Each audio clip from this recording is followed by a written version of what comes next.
There we go. It's the, what are we calling this musical thing this week? Movie closing credits week. Movie closing credits week. And there's one that doesn't get used much. You don't hear it much. Pixies. The old Fight Club. Which is probably, that song now gets picked up. I mean, even Mr. Radiohead did it during his thing, where he's just like, what? We've never seen Fight Club at all? You're that close to it? All right, it's the Bennington Show. Ron Bennington, Gail Bennington. Yep. Stan, the man, Bennington. What's up? Joey Jojo Bennington. What's up? Chris, do me a favor. Yeah.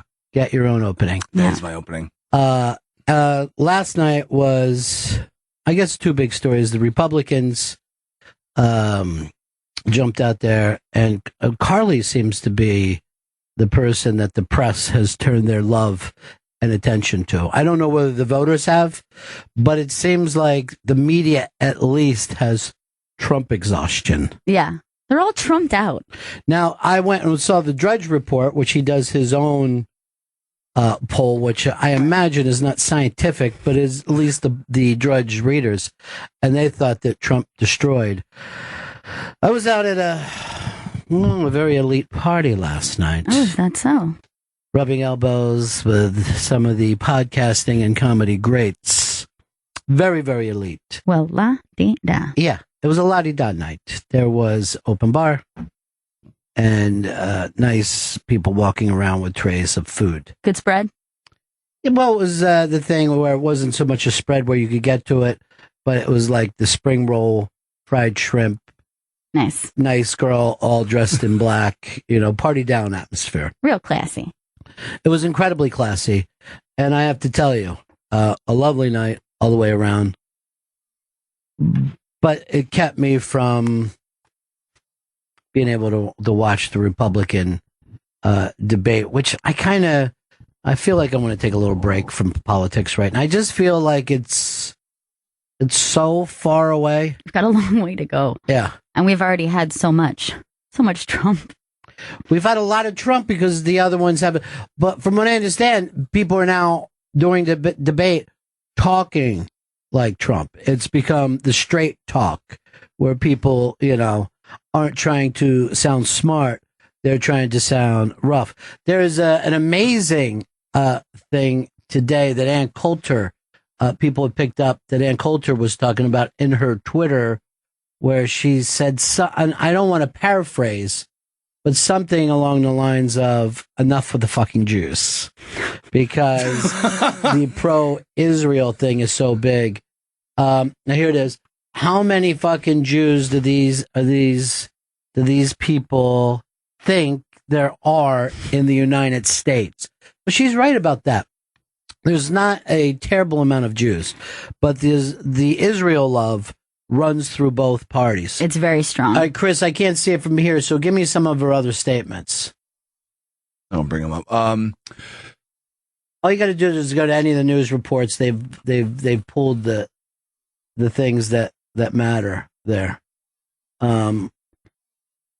Because she's had it. She's enough. She hates that Reagan gets applause every single time. Right. She hates that fetuses get applause every single time. And she's actually in a way correct that some of the things that make either party happy turn off the other party so much that it's difficult to feel like you're crossing over, that there's a mass appeal to it at all. Yeah. And, well, the Israel thing is really interesting because both parties have the same stance 100%. On it. 100%. And yet they seem to be arguing with no one. You know what I mean? Like on one side or the other, both parties are in agreement about it. And yet they're like, we're the party that stands by Israel. It's like, it seems like you all do. But it's almost like two girls that like a guy who are trying to say they love him more than the other person loves. Right. So what they act like is the other party's love is not enough love. Yeah. We're going to really do something different and stand by Israel. Makes me feel like Ann Coulter should be running right now. So she goes, how many fucking Jews do you think are out there? We don't have to keep talking about Israel. We're on the same side. Stop applauding over it. She also tweeted out, I like the Jews, I like fetuses, I like Reagan. Didn't need to hear applause lines about them all night.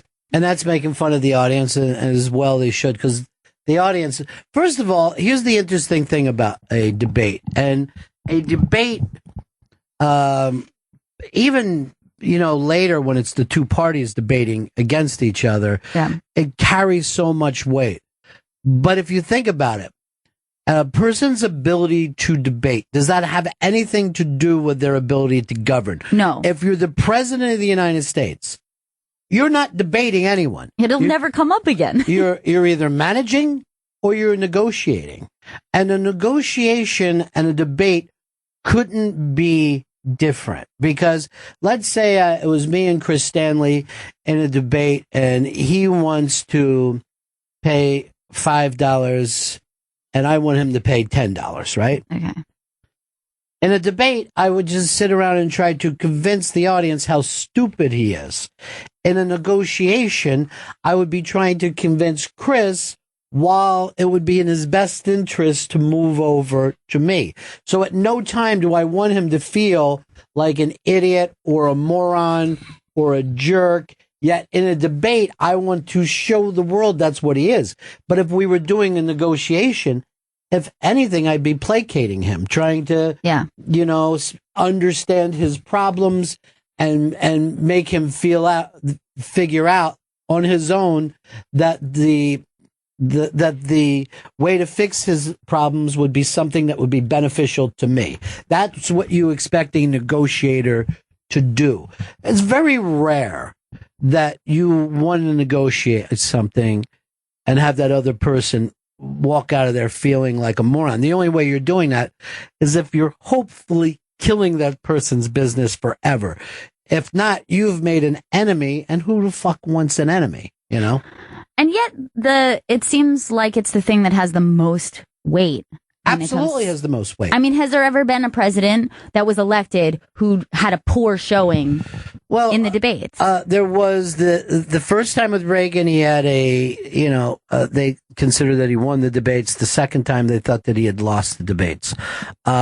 Richard Nixon, this is always the interesting one. Richard Nixon, for people who were listening to Nixon and Kennedy on the radio, people thought that Nixon had won. People who had watched on television thought that Nixon had been destroyed because he looked sweaty and clammy and his eyes were darting around. So they're like, this fucking person's terrible. Yeah. But if you were listening on the radio, you thought, this is a very smart guy, and I think he's got Kennedy on this one.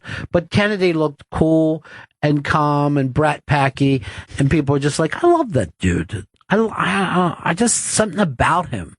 The way he's winning this debate right now. So great. Yeah. Well, there's a piece up on the iBang of the people in Twitter got obsessed with a dude sitting in the audience. And what were they calling him? They had like a little nickname for him. Like the GOP hunk or they were calling him the hunk. It's up on the iBang, Chris. Now, this is also the difference between men and women. If I looked at that guy, I would say the creep sitting there. I have no idea that this is an attractive man. And yet, Twitter was actually majority gay men who seemed to be inquiring about him. He's horrifying looking. He looks like a murderer. He does look a little slick. He does look like he could have a woman go in to the his iBang, Chris, and I want to see how many pictures that we've put up here on it, because you can't find it? Here it is. It's right here. We got to do a thing where we know the stories what we're going to go to, that we know how to find them before the show starts. That picture there looks like, if I'm on a jury, I thought that he murdered someone. Do we have any more pics, or is that it? That was the only pick up on here. Okay. I find him to be pretty fucking frightening looking. But you say gay men dug him. Yeah, and there were women as well, but I saw a lot of gay men inquiring about it. I mean, listen, it looks like he has good hair. I'll give him that. But he's got a bit of a snake-like quality about him. He looks reptilian. He's. I was going to go lizard, but I guess because I do see his little lizard hands there. But there's a picture. Does BuzzFeed might have all the shots? So go to the BuzzFeed, and it just goes back to prove that point that men cannot tell when other men are attractive at all. That is scary to me. Look at his and eyebrows. yet, I am going to trust that gay men understand this better than I do. You know what I mean? Like, gay men should be able to tell who's an attractive man. I think he looks frightening. I think at best he looks like an evil person in a action film. Maybe that's what they're finding attractive. Like, he's a sexy bad guy. Like he almost looks like the bad boyfriend in a movie. Like, he could be the guy that you want to steer her away from. Doucheboat is the new, well, not new, it's been around for a while, but it's the term that we can all agree on that we love to see when the doucheboat loses the girl, hopefully right at the altar. I think he's even too evil to be a doucheboat. I think, if anything, he should be yelling, put him in a body bag. That would be his role. He's downright Slytherin looking.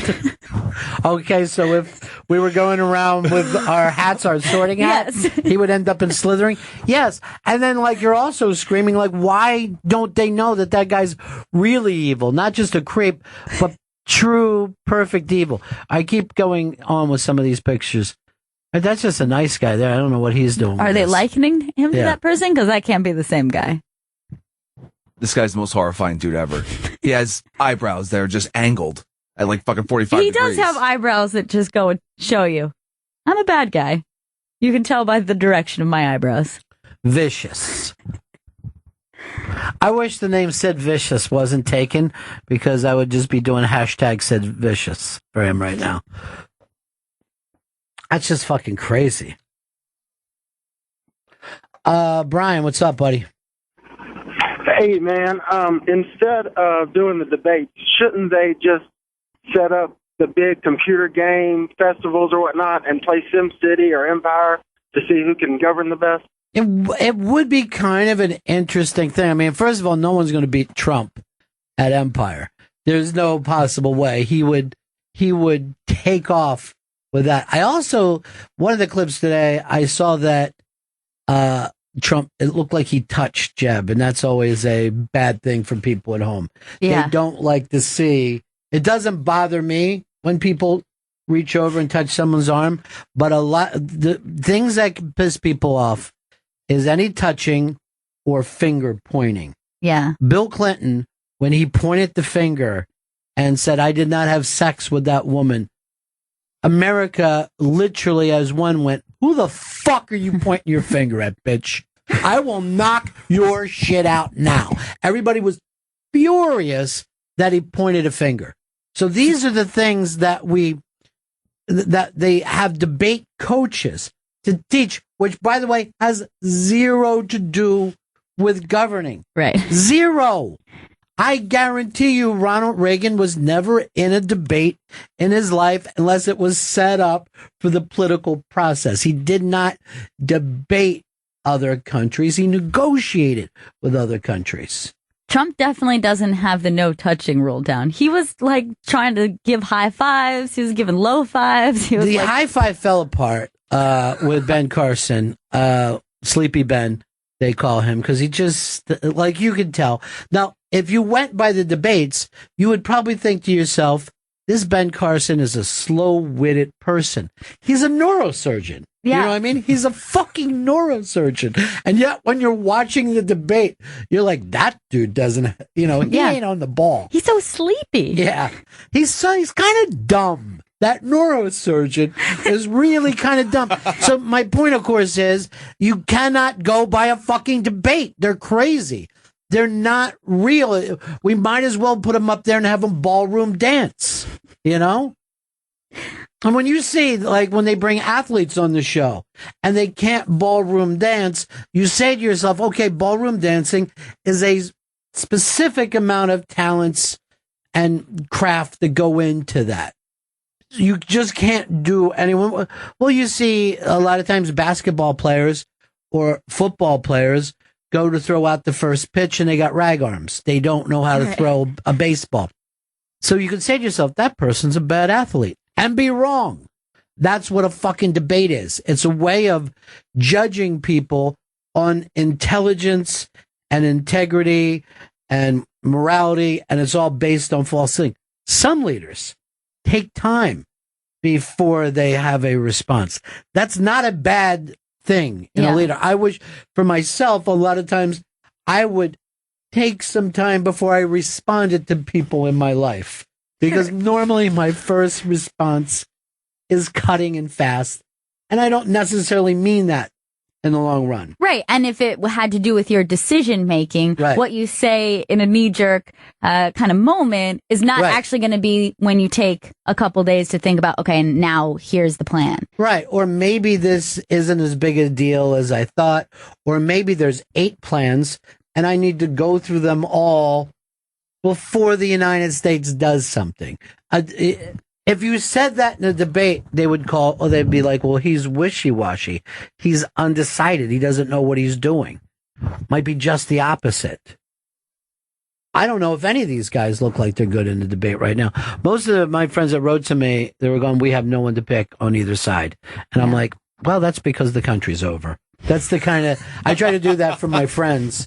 I go, believe me, kiss your children goodnight, because you never know when suddenly the fucking mushroom clouds are going to be surrounding you. It's all over. Yeah. Basically. Like I like to say to the children, I've had a life. I can't speak for you. You know, I guess you had your version of life, very short, but I don't think you're going to get old enough to have sex. That's my belief. Don't start crying now, okay? There's a lot of dead people in history. You're just going to be one of them. That's normal. That's natural. Kids don't like that, though. I'm looking at Pantsuit out there. I didn't even know that she's running half the time. Yeah, it feels like they're staying very quiet still. People will say to me, what do you think about Bernie Sanders? I go, I haven't paid attention to him for a second. This fucking thing is over. It's done. I don't want to fucking alarm everyone, but the America that you knew and you loved died before you were born. Get some sleep now. Sleep well. Try to find the small things in life and appreciate them. That's it. Go get yourself a fucking snow cone. No sense in worrying. Snow cones for everybody. All right, so Trump tried to go for a high five. Yeah. Ben Carson, prick that he is, just leaves him hanging, which is the worst thing you can do to another person. Yeah. Because for some reason, the guy with the high five looks like the dick, not the guy who won't return it. When the guy who's hanging is the asshole of assholes, and the other guy is a dude who's got his shit together. So Trump wasn't going to fucking have anything to do with it.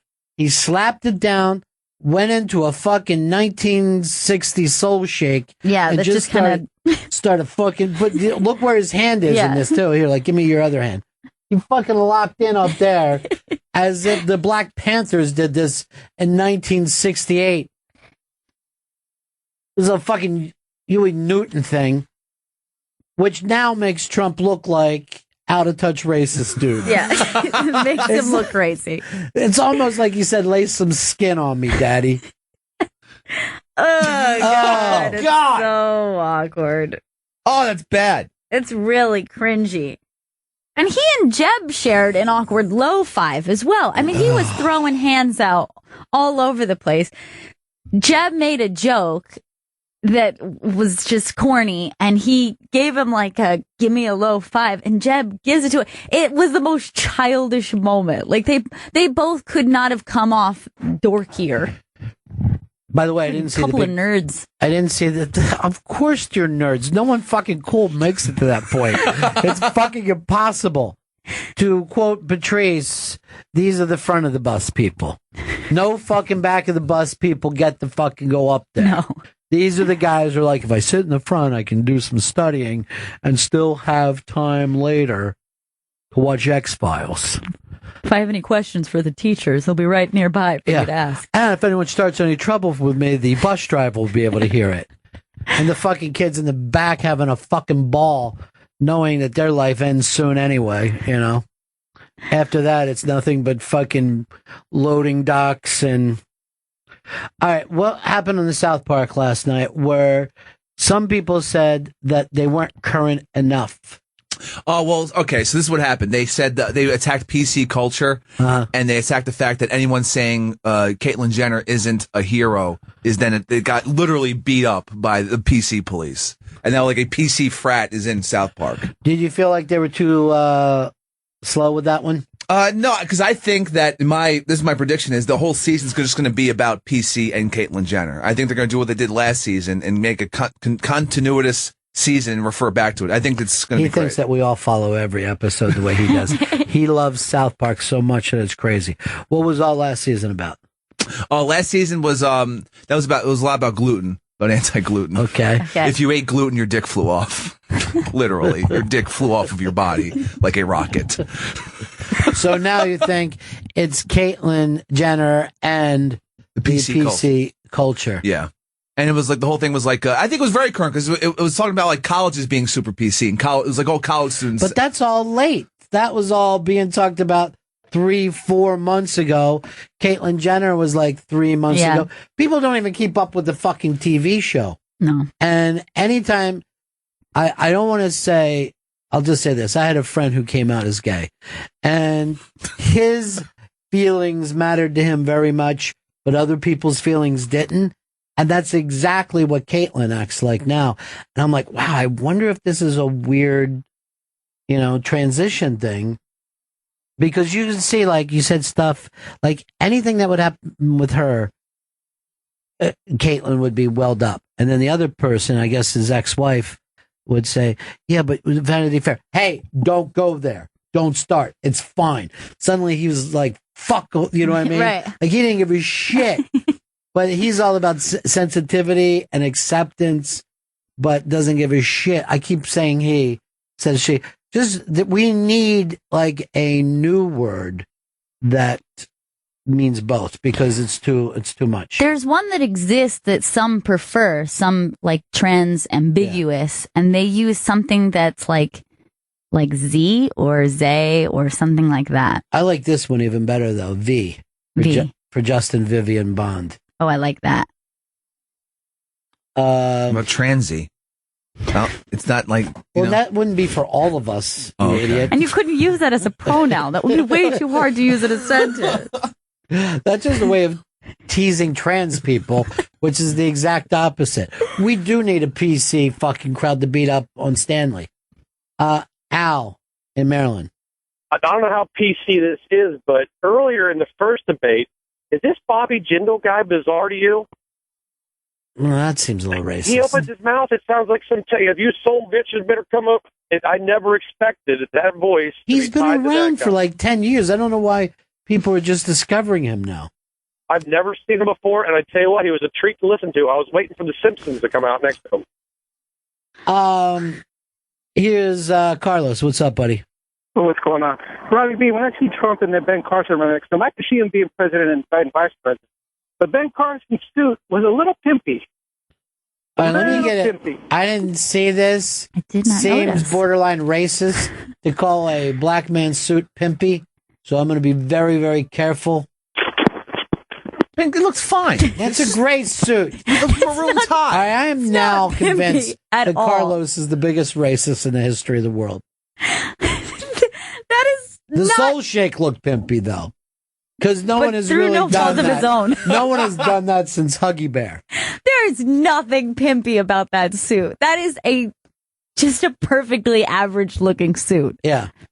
It's actually Men's Warehouse is where he got it. Although he is wearing the white handkerchief, which you don't see a lot of guys doing anymore. I'm glad that they wear the little American pin so I know what country they're on the side on. Yeah, I was Because I'm worried. waiting for one of those guys just to have like an Iran flag and for me to go, fuck, I knew it. I got it. I knew he wasn't with America.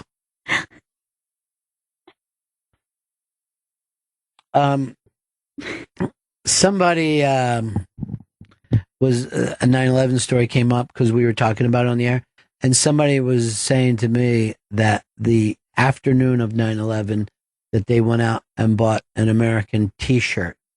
And I go, well, did it help? Did it get? And they were saying, I just felt like, I go, oh, good. Good. Then we know who you are. I like that it's not even a flag to hang on your house, but just like casual wear. Yeah, casual wear is something that you can, like basically like a Rolling Stones Big Lips shirt. It's the same thing. Although I wouldn't mind having that as our flag. That'd be badass. Only because I can draw it. And I figured out why I can draw it. Why? When you take 1,800 hours of your high school education focusing on drawing that, you're going to be able to come up with it. Chris, go ahead. Yeah, what about Ben Carson talking about creating a slave race of farm workers of Mexican Americans? Well, I missed this completely. I missed that one. I don't think he has to create it. I believe it exists already. Yeah, but he wanted to make it official. So he wants to say that there are slaves. Yeah, they get to stay in the country if they work on the farm. Chris, I don't want to say that you're misquoting him by the word slave, but can't imagine that being what he said. The thing is that there aren't a lot of white or black people who want to pick beans or fruit at this time. We all want to eat beans and fruit. Sure. We love them. We think they're delicious. But if they were outside of our house, we wouldn't walk out and pick some off because we're lazy, weirdo Americans. They showed this guy, I think it's up on the iBank today. He made a sandwich, completely homemade. Everything that went into that sandwich, he made himself. Whether it was the vegetables, the meat he killed and slaughtered, the chicken. He made the yeast, got the yeast for the bread, the salt he went and got himself just to see. It took him 6 months to make a sandwich, and it cost $1,500. Oh my God. And yet we do not. Have you ever once thought when you're eating a sandwich, hey, what goes into this sandwich? Where did the cheese come from? Where did the ham come from? The lettuce, the bread, how was it made? Who are the people who did this? No, you go foot long, please. And then you eat it as fast as you can before you get it back to the car. We're unaware what food is or how it gets to our mouths. I'm fairly sure we wouldn't leave anything on the plate or, double down and go, but now I can't even finish it. If we knew how much went into this. But this is the thing about us in these, what I like to call modern times. We have zero idea of what it takes to get food. Well, even if you think about transportation alone, like if you have multiple items that you're eating in a meal, where they're coming from and who put their hands on it in order to get it to you. I mean, that alone is crazy. If you add on top of that the amount of time it took to farm or raise each piece, it's crazy. Did you get the Amber Alert today? I did get an Amber Alert. I got it. Keep my eye out. First time that the Amber Alert about someone named Amber, which I think is great. Makes it easier. I'd like to see a Joey Jojo alert. Then I'd be like, I'll pay a little more attention. Well, hopefully not anytime soon. Well, no, not soon. I meant 3 years from now. Yeah. That's fine with me. I'm going to give you 3 years. Steve in Illinois. Hey, the problem with Ben Carson is, and this is common among people who are incredibly intelligent, that he has low social intelligence. It's kind of like when Spock turned to Kirk and said, this is no time to be playing chess. And Kirk says, I'm not playing chess, I'm playing poker. Let me just bring this up to you, though. Do you think we need somebody with a high social intelligence as our leader? Is that the most important thing that we have? I don't think it is. And yet, I mean, in truth, I don't think it should have to be, but I don't think that this country could elect somebody who they just thought, that guy's kind of weird. He's smart, but he's weird, or he's... I was watching I think Showtime is doing a Notre Dame TV show now, right? So they showed, like, during the week, they brought in some CEO. And he gave a speech. And the speech was about winning the championship. And he was explaining how the Vikings burned their boats whenever they showed up somewhere. So there was no way for them not to keep going through and kill and get new boats. And, you know, you have to have that kind of commitment. And he's screaming at these kids. And obviously he was a CEO for someone. Somebody would look it up on the show. Not you, Chris. It's driving me fucking nuts. But I thought to him, and I looked over and the kids were transfixed. And if I was in that audience, I would be like, shut up, dude. We're not fucking Vikings. We're not burning boats. We're college students going to play Virginia. It's the most important thing, though. You've turned this into stupidity. And yet it was working with those kind of people. Now, the point would be, who's got the bad fucking social thing? Me or him? A guy speaking in dumb cliches, which, by the way, we've all heard a million fucking times, or the guy who's saying, I'm not going to give you any dumb cliches, kids. Go out there and fucking win, you know? Right. Have some fun, win the game. I guess it works to say the same shit over and over every day, even when you know. I mean, well, I'm not even sure if the fucking Vikings did that. Maybe some. But other Vikings are going like, hey, what if we get there and there's nothing? We better have our boats. Or else we're going to be making new fucking boats out of wood. It takes us forever.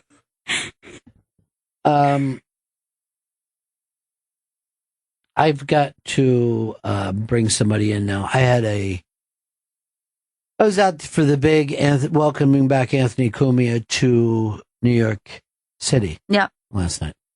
Who was I hanging around with? I'm Mr. Jim Norton. Okay? Oh. I'm Mr. Artie Lang. Cool.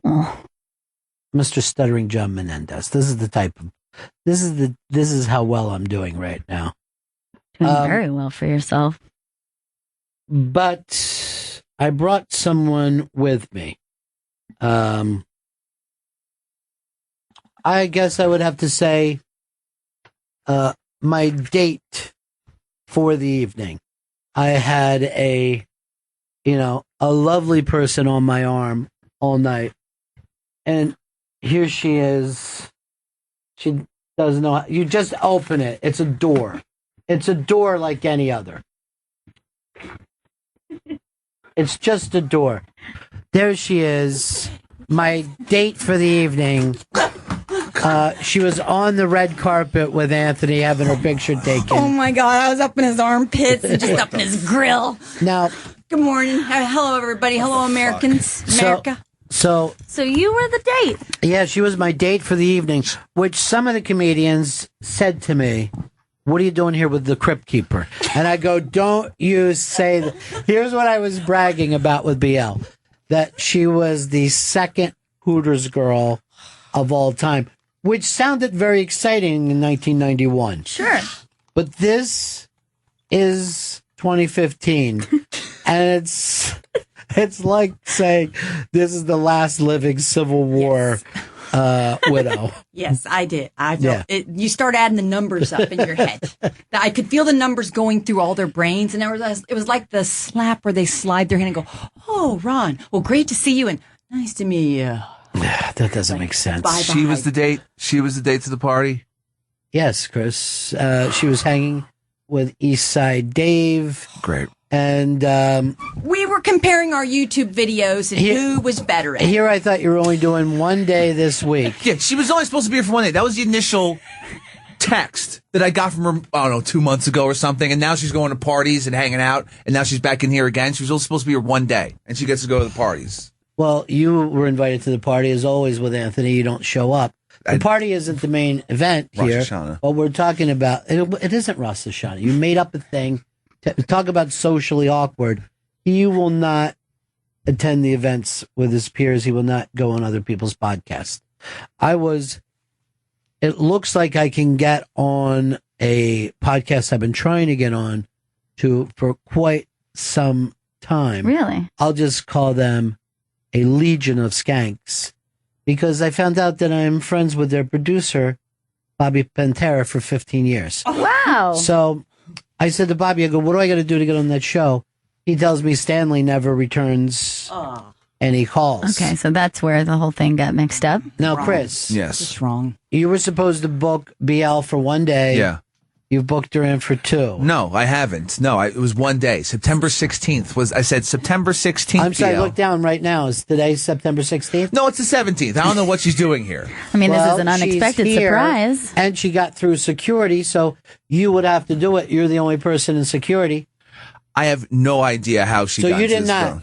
You did not write her into security. No, I did not. Then you have to look at your staff, Dan the Pearl Man and Joey Jojo, and realize that you have a breach. I'm going to seal this breach with so much caulk, no one's going to know what the fuck's Why going don't you on. seal this bitch? Because I ain't 18. Oh, shit! I may not be 18, but you best book the 18th, because that's tomorrow, bitches, and I ain't leaving the fucking city. This is ridiculous. This is a city I love and a city that loves me. Not Thank you, really. Don Johnson, 1992. Again? Woo! Chris, she's owning you right now. She's owning nothing. She's crazy. She's going to come up with more crazy stories that didn't happen? Excuse me, it's pronounced Rosh Hashanah. If you're going to live in the city. shit. Rosh Hashanah. Okay. Rosh Hashanah. Oh, shit. I hang with Jews, bitches, okay? I love them. I respect them. And they said to me one time, please learn your people to say it's Rosh Hashanah, not They said to you, the Jews came to you? A doctor, a gentleman doctor said to me, he thought he wanted to date me one time. And I said, oh, happy upcoming, Rosh Hashanah. And he's like, first of all, honey, it's Rosh Hashanah. Would you people please learn? He called me a you people. Oh, my God. He's a doctor. Yeah, I could have had that ass. Yeah, No. He doesn't have sex in a hole in a sheet and all that. That's all lies. I asked No, him. it isn't. I It's asked different. him. It's a different part of that sex. There's different types of Jews, BL. Do you and your girlfriend have sex through a hole in the sheet? No. Is that what you do? No, it's not. That's the old cliche, they say. He It's has not sex with a hole in her body. The right way. a manhole. It's very unique. Manhole. Oh, excuse me, BL. Can I say? Oh my god! Yeah, I'm going to check with Creepy. you. Is the term pwned used anymore? If not, we should bring it back because Stanley's been pwned. You've just been pwned. I swear to God, I will ban you from this building. I will get you on whatever Really? list Because it you is. didn't seem like you were able to do it. Now she's here. Because I having told a tiny yesterday. water. I thought there was a. Oh my God, the Tiny birdie dance. can't drink. No. Look at her. You can't say jokes, Benny. You got to let the joke breathe while I'm trying to open my water right, to, yes. to entertain America. For God's sake, I was up in Ant's grill last night. I was all up in his. I never noticed how much you talk like Gallagher. You should come in here with a giant mallet and 2 fucking watermelons. I had a big bowl of oatmeal with 4 brown sugar bowls. Okay, they were $8 each at the rhymes with Baldorf. But why? I thought you were going to go to the Walgreens and get yourself. I was so hungry. But anyway, I don't want to get off topic here because we're talking about Rosh Hashanah, Chris Stanley, and what the Jews are into. And See, it's you know not what this cutting reminds holes me in of? sheets. It reminds me of Christmas Eve and Grandma got drunk. You know No, what I mean? it's not. You're slurring. No, this guy was blessed too, man. Nobody He went to gives a kiss me fuck about goodnight. him. It came up out of his Levi's 501s. Sorry for the plug. You said the same thing about somebody else yesterday. Crazy talk. You act That like was the anyone. attorney I was going to sleep But with. And then his came up out of his, but he wears Wranglers. That's when Favre was hot. He's going in the hall, by the You're way. having a By lot the way, of boner you told problems. me a disgusting story about Flathead last night, which I feel like I'm going to tell. Because this actually had me pondering all night. Because I remember Flathead years before telling me he never that didn't happen when I stood in for him. I stood up for him, and now you're saying he's admitted to it. All right, so let me do this. Do you want to be Pwned Boy? Should that be your name? No, that shouldn't be my name. What about Pony Boy? Stay gold, pony boy. Kind of like that. Stay gold. What was your nickname the other day? I forgot. Cheese boy? Oh yeah, we called him Cheese Boy because there was this. I guess there's a new fast food place because we saw it all over the Connecticut fucking streets being called Cheese Boy. And Chris is like, I wonder if it's like a boy made out of cheese or, just boys can eat there. So finally, 45 minutes later, I'm like, shut the fuck up, Cheese Boy. And then he's like, Cheese Boy, huh? Would work. Like cheese. But I like Pony Boy because you got pwned by BL. You got pwned. Because let me tell you something. She started asking to come in here months ago. Yeah. And I go, what's our schedule look like? And you said, it's really tight.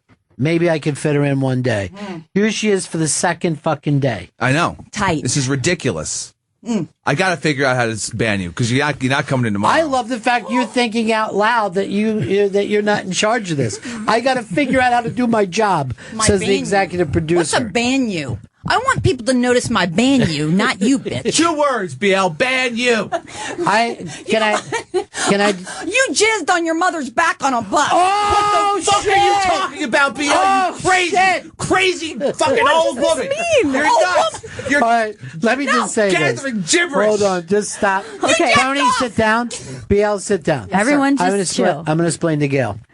Years ago, during an admittance, Chris said, coming back from, I believe, Hershey Park, he masturbated on a bus, and his mom was in the other seat. Passed out. Now, all of us have forgotten that story. I did. Until right now, when BL said you jizzed all over your mother's back, Pony, she fucking pwned you again. There is no ponage here. This is a fucking roast battle. This is what's happening. You're Pony Boy Curtis. Admit it.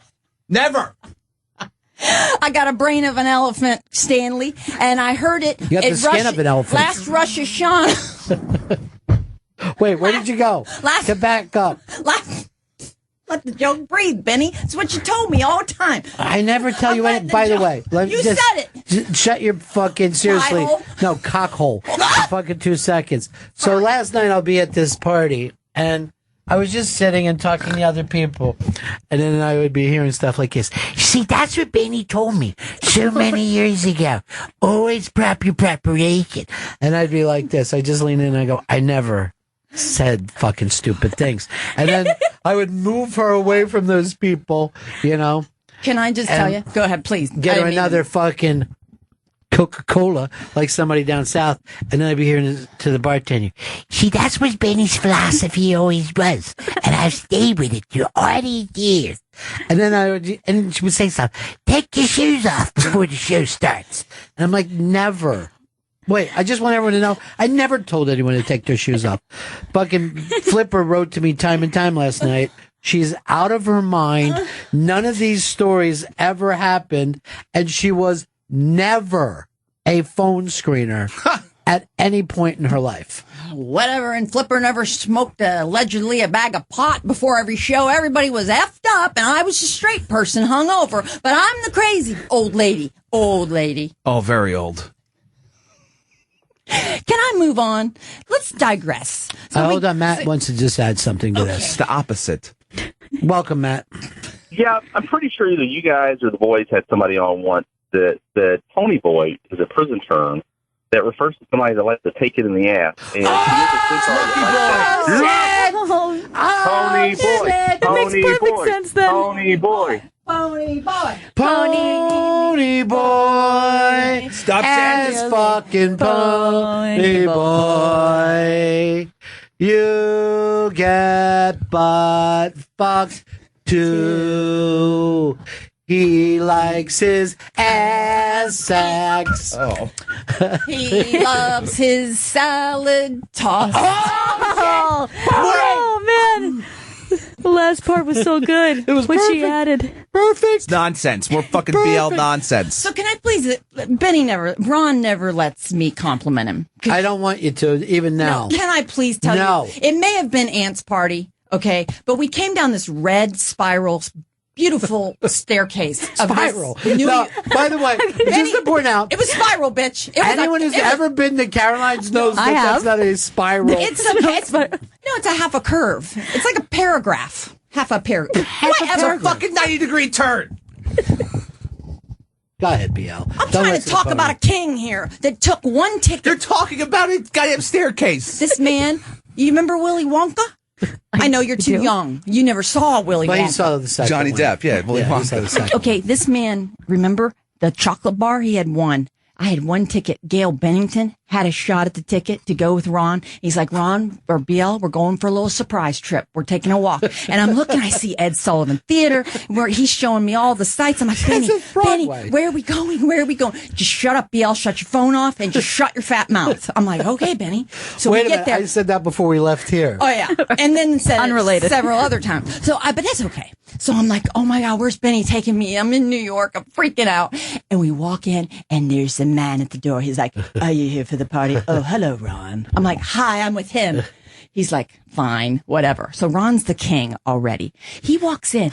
You walk down into Caroline's and everybody can see you. It's just like a wall. It's almost like you're a band on stage and you're looking down.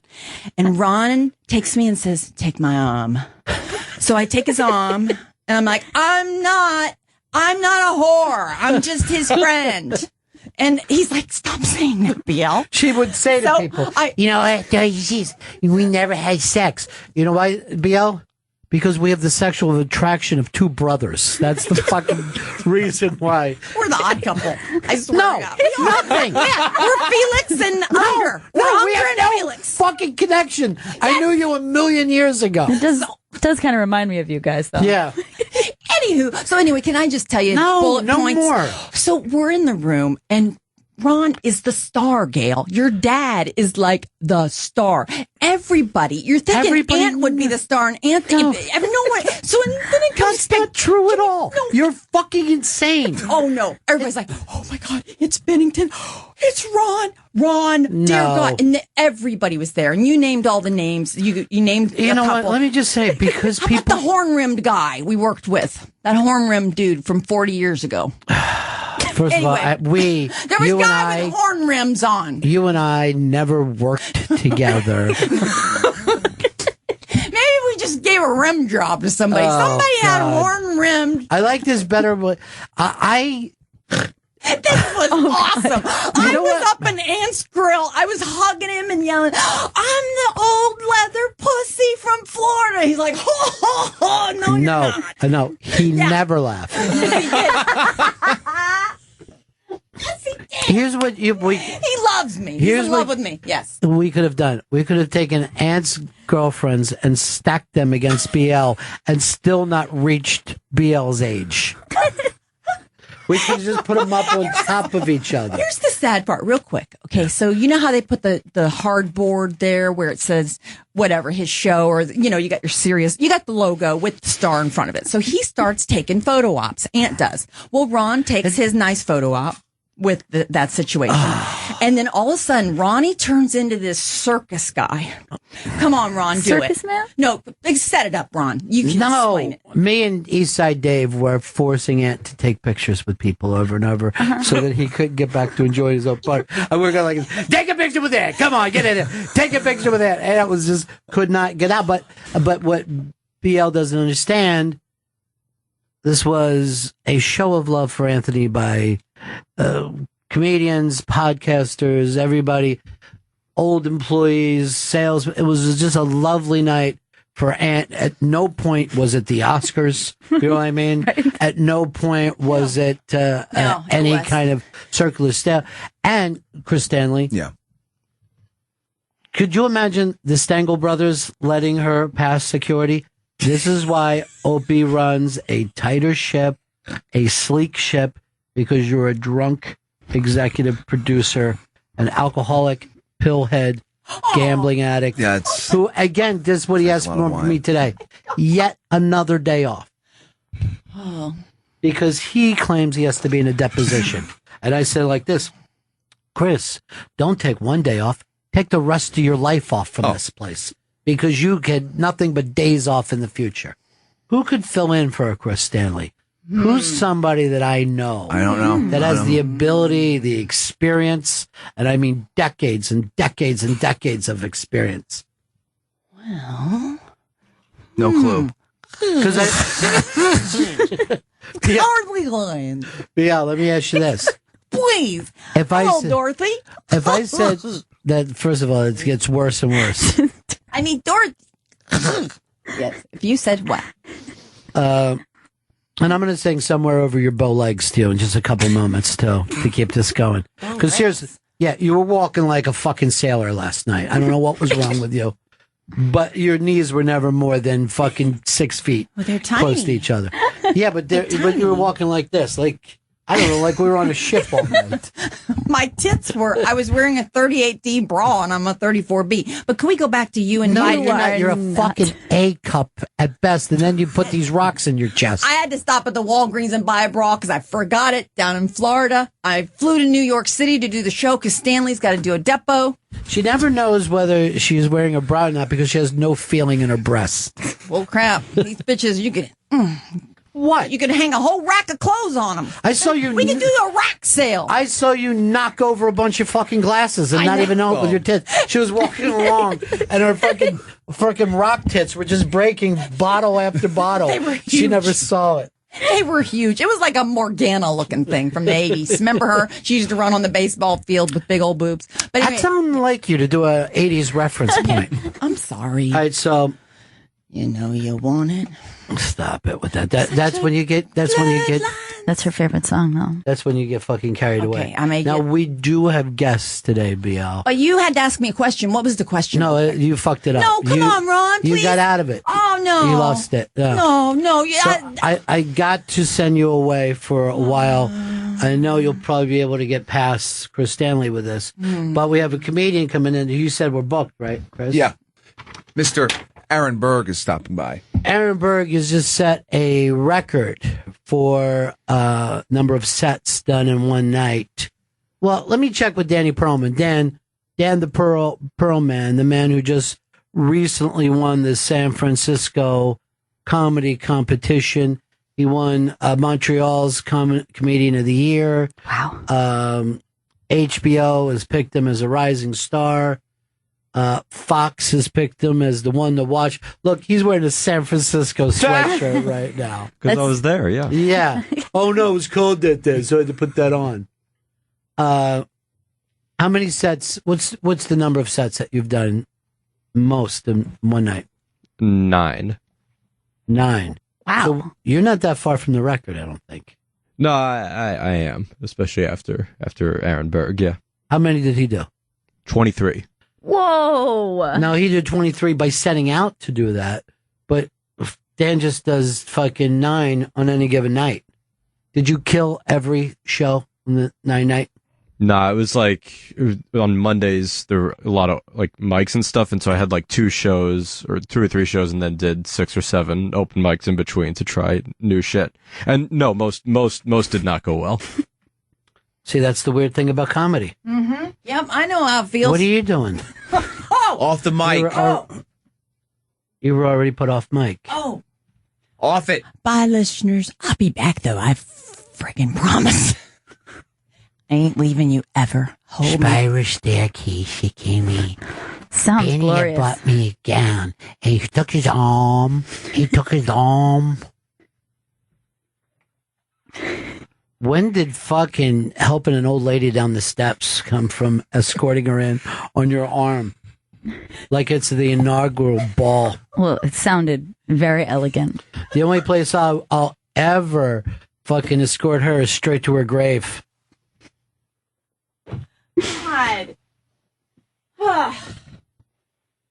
Liz Sets Fire says if they ever remake Almost Famous for geriatrics, BL is a shoe-in for Penny Lane.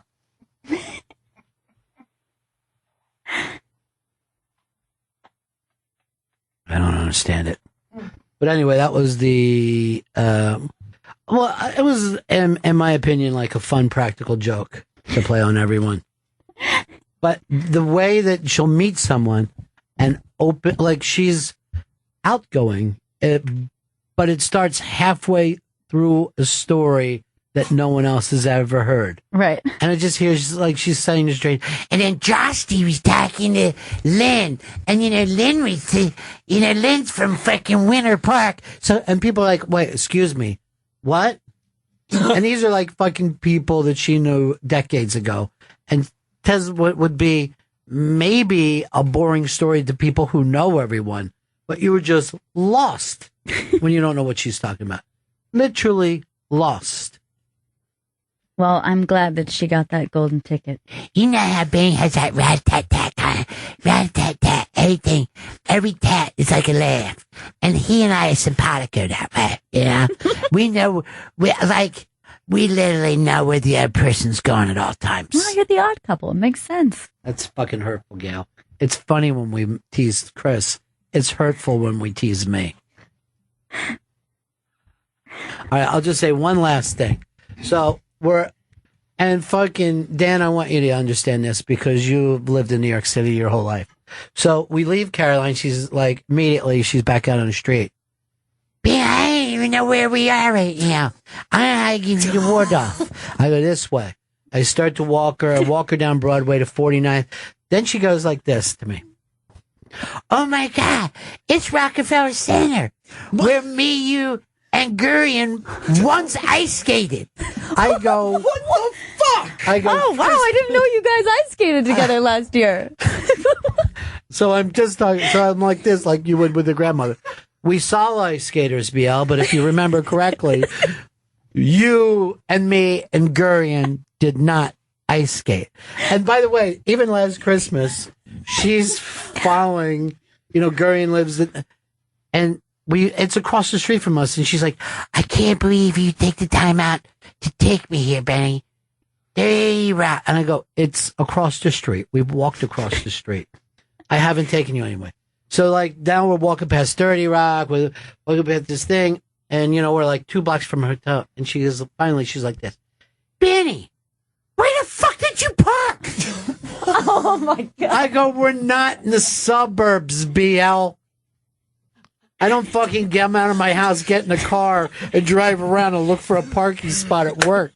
Shit, it's off its side. The whole lot is full. I better go down to the gas station and then give him $5 and let me keep it there. You're in the fucking city, you drunk, crazy old bitch. Hey, you know what? Give me your pills right now. I don't take pills.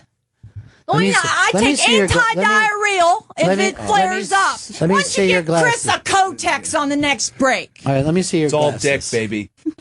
Let me see your glasses. Moused cock. Your glasses. We have Aaron Berg coming in. Calm down. Oh, I'm sorry about the cussing, listeners. Oh, my God. Holy shit. You put on her glasses and you can see amoeba.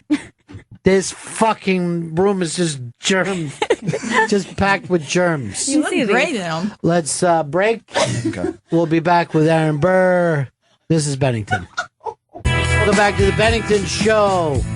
We're very excited here because we have a record holder in the studio with us. He just broke the record for most sets in the night the other night. It's Aaron Berg. How are you, buddy? I'm great, thank you. Let me tell you, I always hear nothing but good things about you. There's a buzz on you right now. Well, thank you so much. That makes me feel nice. A lot of people tell me no one is doing crowd work the way you are right now. Wow.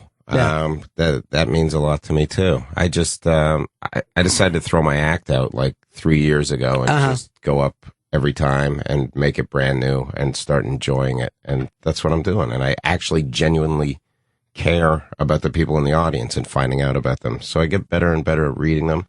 And I don't have to write. So so it isn't just finding out who's wearing the nutty hat, Nope. who's the guy with the weird laugh. You're actually taking it almost into like an interview and then trying to find trying to bring secrets out of people that they wouldn't want to admit to their closest friends and make them admit it in front of a room full of strangers, which was like the base of my stand-up years ago, and now I get to make strangers do it, and it's fantastic. So you're no longer interested in putting together that solid hour that you can trudge out to the cable companies and I say, did it when I started, and I did the same act for 7 years, and I was like, I thought it was like an HBO-worthy hour, and nobody ever got it, and I was just getting bitter, and I'm like, why is nobody getting this? Why is nobody picking it up? And I was like, I'm going to do stand-up to enjoy it the same way that I enjoy life, which is so weird to be positive as a comedian.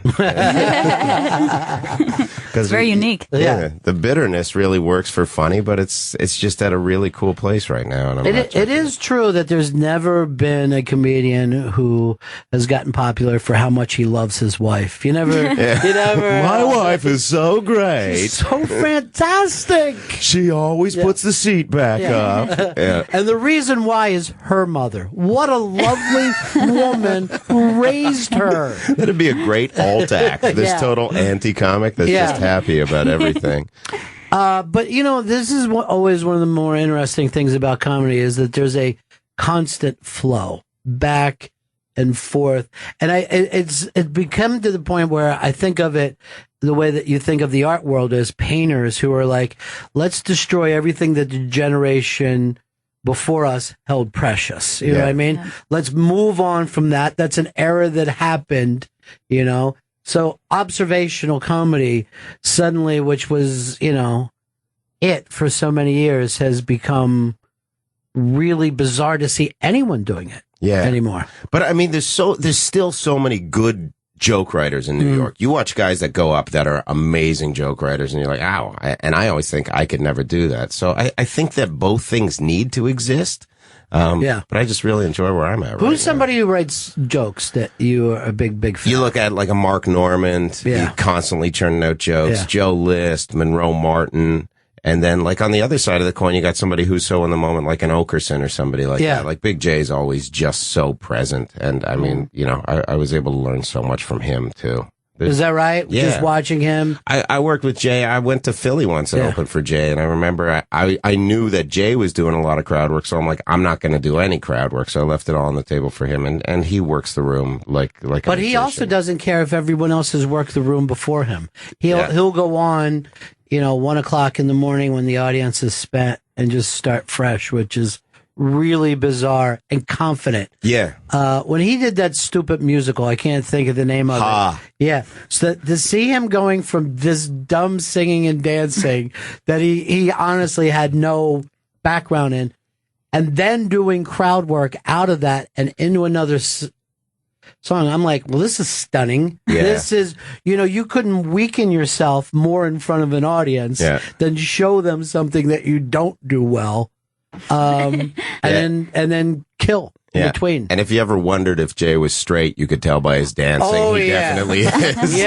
He's definitely straight. Oh, he's all man, that guy with those dance moves. Almost asexual by the time he was done that dance. Well, at least that's the way the people felt. But you just wrote a book about Fox News. Yeah, it's my second book. It's called American Etiquette, Failing Upwardly in a Fox News Nation. And it's how to be a quote-unquote good patriot in America. So it's a satire, liberal stance on conservative politics. So you consider yourself a liberal? Well, let me tell you this. I have some very liberal beliefs and I have some very Republican beliefs. I think I'm against illegal immigration because I'm a legal immigrant and it cost me $30,000 to be sitting here today. Right. But Aaron, wouldn't you just also think, I don't want someone else to go through that? Yeah. That's a very altruistic point of view. I thought I was being more American in terms of my pride and prejudice there. Yeah. That's a good point. I mean, I'm pro Obamacare right now just because I don't have health insurance. But, But coming from Canada where this is not even debated, right? It's not a thing in Canada. You go, if you're sick, you go into a clinic or you go into a hospital and it's dealt with. My dad needed a kidney transplant. He came here because it would have been faster.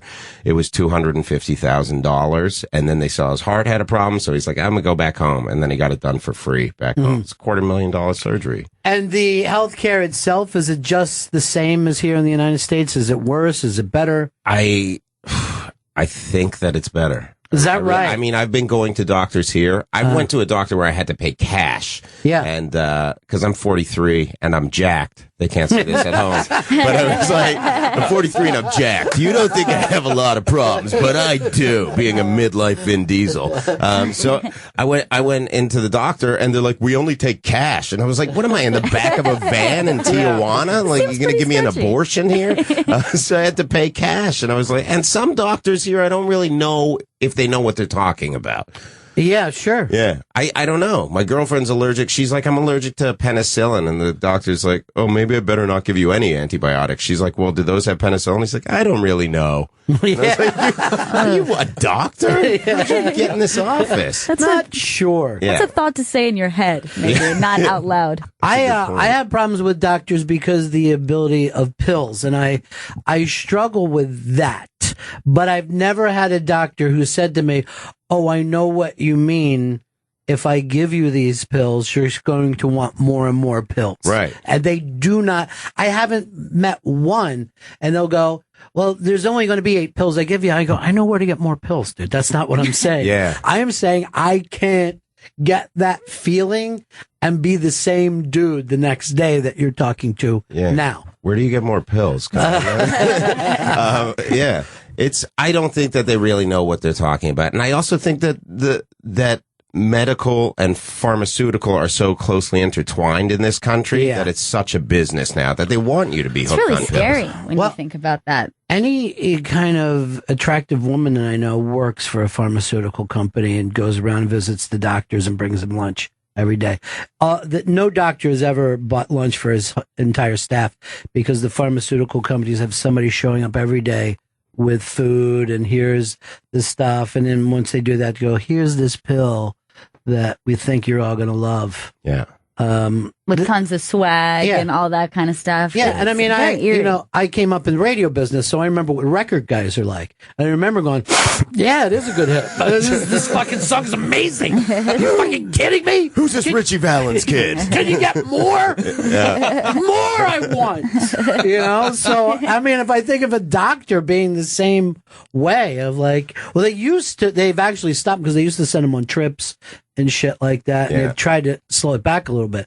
But, I think there's only a couple of countries around the world who show pill commercials the way we do. Yeah. Very, very few. It's illegal in most other countries. And ours are horrible now. Yeah, they there's one, you watch Fox News. I watch it a lot because it's the truth. Because that got weird. All right. So it's all these weird pills where they're like, do you have problems sleeping? This may cause you to drive without remembering that you drove. And I was like, they really just said that. And they slip it in. Yeah, they're saying that while they're showing a guy playing with his wife and kids. Everything's nice. Explosive diarrhea. Your legs won't work. Everything that they cause is always less bad than the thing they're trying to fix. I saw a few years ago a commercial about growing thicker eyelashes and eyebrows, and one of the side effects that was quietly listed was may change blue eyes to brown eyes permanently. What? Sorry, what did you just say? You do have a comforting enough voice to be able to say that. I heard one that just said ass blood, and I don't know I don't even remember how it was used. May cause ass blood. That was a commercial for Subway. So, did you watch any of the debates last night? I missed them all. I didn't get to see him. I've been working nonstop, so I watched the highlights when I got home. I heard that Trump wasn't that great. I heard Carly Fiorina really stepped up last night. And what else? Ted Cruz, a little bit. Ben Carson, people like him in the numbers, but he didn't show that strong in the debate. I was saying this earlier today. I don't know if a debate has anything to do with being able to govern in the first place, being able to manage. You're not in a lot of debates with other countries. You're in negotiations. It's a different skill set. Do you take a guy like Ben Carson? I don't think he's quick on his feet, but I don't know if that means that he would be able to put together a decent policy. There's no way to see that. No, these debates are all just pageantry at this point in time. They're all just like, I mean, that's why people love Trump on these things, because he draws numbers. But I don't think it has anything to do with governing. I think that this country's at a point now where they are sick of guys that have been overly politicized, and they're ready for some new blood. So when you say, oh, this country's ready to elect somebody that has no prior experience, it may be time for that too. Yeah, I see nothing wrong with doing something crazy right now. Yeah. I mean, I wouldn't even mind a lottery. Just seeing just some dude just wins it, and they say you get 4 years. Let's see what happens. Why are the Republican debates so much better than any intended Democratic debate? Like it'd just be boring to watch Hillary and Bernie. I don't even look at them right now. No. Just, because this is just entertainment time, you're really not making your decision. I'm actually trying not to watch Trump as much because I don't want to burn out like it was a reality show and get tired of him fast. And I already feel like the media is like, there he is again. 2 months ago, they would think something was hilarious, but they're just like, and, he made fun of someone's face again. Yeah. I mean, they're just bored with it. Yeah. He may burn out a little bit, but I don't know how it's going to affect his numbers. His policies are incredibly weak overall, but he is the face of America right now. Yes, he is. Aaron Berg's new book, American Etiquette, Failing Upwardly in a Fox News Nation, is available now in stores and online. And Aaron's performing at Caroline's Comedy Club Wednesday, October 7th at 7:30 p.m. Go to carolines.com for tickets. So tell everybody about the record you set, why you set it, and how you set out to do it. I had a night. New York City is the best comedy city in the world, by the way. You probably know that already. But I've heard great things about Poughkeepsie. But I did. It's coming on. That's for sure. It's coming on. 2 rooms there. One of them's a bingo hall. I did like 8 sets in a night on a Saturday, which is, a busy Saturday. And I was like, there's a lot of time off here in between these 8 sets. I'm like, I wonder how many I could really do. So I went home, started writing down a list, and then I wanted to know what the previous record was. And I heard Steve Byrne did it like 10 years ago. And he did 13 sets. And I was like, I think I can beat 13 sets. So I wrote down a list and I'm like, I can beat 13 sets. So I started to figure out how I could do it. Then last week, I did it on Saturday. Last Thursday, I got an email from Meredith, my lovely publicist, and she said, she goes, there's a woman doing 16 comedy clubs tonight. I'm like, that must be wrong. So I researched it. She was doing 16 sets, quote unquote. Turned out 3 of them were on subway platforms where she just went and played a guitar. Right. So those weren't typical sets. So I think she did 13 sets, but a lot of open mics and bringers. And I was like, okay, I'm going to step it up. I'd originally intended to do 19. Then I went to 23 and I thought that's Michael Jordan's number. And then I said, why don't I go for 26? That's the alphabet. I don't know how I was justifying it. So I went after 26. We started at 4:05 p.m. on Saturday. Had a lovely crew of 14 people follow me around to make a feature-length documentary. Some great people from Morgan Spurlock's company. Great director called Matthew O'Dowd, who's hilarious. And we got 25 sets from 4:05 p.m. till 3 a.m. 17 club sets, 3 open mics, 5 bar shows. Now, I'm going to imagine one of the biggest problems is getting from place to place in this quick change fucking city that we live in. The biggest stress was getting from place to... one time to go from the West Village to the East Village was 33 minutes. Right. Stuck in a minivan. I'm like, I could have run this faster.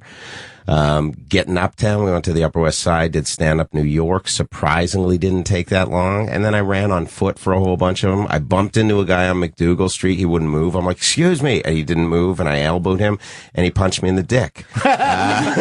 So we had that on camera. You got that on camera? Yeah, we got it on camera. He punched me in the dick. And I turned and I was like, what the fuck? And then my voice went high and I said, you punched me in the dick. And he looked more scared by that than the what the fuck. Now, for the people around the country, we get punched in the dick a lot here. So it happens. You're not going to get around that. Yeah. But what happened to your brain over the course of these 25 sets? The comedy tended to go much lower brow as the evening wore on. At first I was like, I'm bringing together everybody. I'm breaking down race and sexuality. And then it was like, you have a black shirt on. So it really degraded as the evening progressed. It's just the brain wasn't thinking as quickly. And I never repeated a joke. I don't think. There was one set where I was like, wait, did I already say that? But I said it anyways. And that only happened once. And that can happen just doing 3 shows in a night where you're like, I'm not sure what I'm saying anymore. But the fact that you guys shot it for a video is kind of interesting because yes, it's about comedy, it's about you, but then it does become about New York, whether you want it to or not, because you see all these different people, all these different rooms, and the city is all over the place. Yeah, I think it's kind of a toast to the New York comedy scene. I think this is the only city in the world that you could do this. And it's since I moved here, there's such camaraderie and such support for and by all the comics. It's just a great city. Why do you think that changed? Because it used to be a little more cutthroat. I think now that there's a natural evolution, I think guys that get really good in New York, they either go to LA and take writing jobs or TV jobs, and it opens up more space. So it seems like there's a constant flow in this city for people to improve and to move up. It just seems like a natural progression. It really is ridiculous. There's like these waves that come in. A lot of times people, like 1 or 2 years is a completely different class and who they interact with and who they say. And sometimes, I guess, when you're young, it seems like it's taking a while for these guys. But I remember at last year's Caroline's comedy contest with Joe List and Mateo Lane and Ricky Velez. All of those guys, I just watched their careers spike. Yeah. Some of them within 6 months of that. Tommy Pope was part of that. Emma Willman. It was just, and like they came in as I remember when they come in, a lot of them were like, hey, it's so cool being on a radio show. And then like a few months later, 6-8 months later, I just saw Ricky Velez last night on Larry Wilmore's show, and he couldn't have looked more comfortable. Right. And he was on a TV show. Yeah. Ricky was overnight. Like Ricky, and he'd put all the work in prior to that. But I remember him grinding out at like dumps, and then just like that New York's Funniest kind of just boom. It was like the next day. Hey, I got a TV show. Like, it seemed that way. It seems like a lot of times that you think some of these credits are stupid people in the business. And when I mean the business, I mean the TV business, pay more attention to them than you think, you know? Because they just suddenly turned around and went, I think all these kids are ready. Like, what? Yeah. Really? Well, that's Everybody it. was in that contest is just taking off? Yeah. So now how long do you think is going to take for the editing process? Because I guess right now you don't know what the movie is. You just have a lot of stuff that you shot. Yeah, we still got to shoot like a couple follow-up sequences and stuff like that. I would give it, I mean, they're already starting to go through footage. So, I mean, in the new year, I would expect it'll be done. Yeah. I can't wait to see it because I think it's a fascinating idea on a lot of levels, but I wouldn't even know that there was places that you could do 26. Yeah. 25 I did, but you did 20. I missed one. You missed one. That's the we had one place I really want you to do it. that was Midtown we couldn't get to, and then there was a bar in the Village that was closed down due to a health infraction that just closed that day. So we're like, we need another one. So I ended up running to a place in the East Village. So it was all touch and go. But in this scene, there's so many places. I wouldn't wish it upon anybody else. It's not. Here's another, I think, is a great premise I never saw anyone do before. You put your best stuff on film, but this will give people a chance to see this room was crazy about you. The next room, not crazy about you at all. And all you've got to do is go to, sit through a couple nights of a comedy club, because you could see a guy, let's say at Caroline's on a Wednesday, and think, I might be seeing the next Richard Pryor. Yeah. And on a Thursday, go, I don't know. I don't think he's got it. And you don't realize that the audience has gotten into your kitchen as well, and there's certain nights that it's just that guy's show. And the next show, for no apparent reason, is not his show. Yeah. Yeah, I had a couple of those. Yeah. I think that's the fascinating part of it, though. Or that an audience agrees to do this subconsciously. Like, they're like, we're going to move together. Like, right. There's nights where you're like, it's not a big laughing night in general. Yeah. Like, it's a quieter night. That's so strange that what kind of, like, a silent contract was made there? Well, yeah, there's got to be a science to it. And you got to wonder if there was a way of putting if they knew how to seat people where these personalities would be best in this room. Because some people are like, no, you want to be up front. And they're the worst people for everyone sitting behind them, because you could feel their tension. Yeah. Some guys going, I don't want to be picked on. So there's a real science to people who seat people in a comedy club, and yet it's done without real science. It's just done on gut feelings, You could put 4 girls who are, celebrating something, and they could throw off 300 people. Yeah. And no one gets it. No one says to themselves, normally a comedian has to point out, hey, these 4 girls are ruining the night. Yeah. You know what I mean? Yeah. But imagine how many things that are even more subtle than that that take place. Yeah, how many times it's just like someone sitting up front and they're just disconnected. It's not even that they're being distracted, but they're disconnected.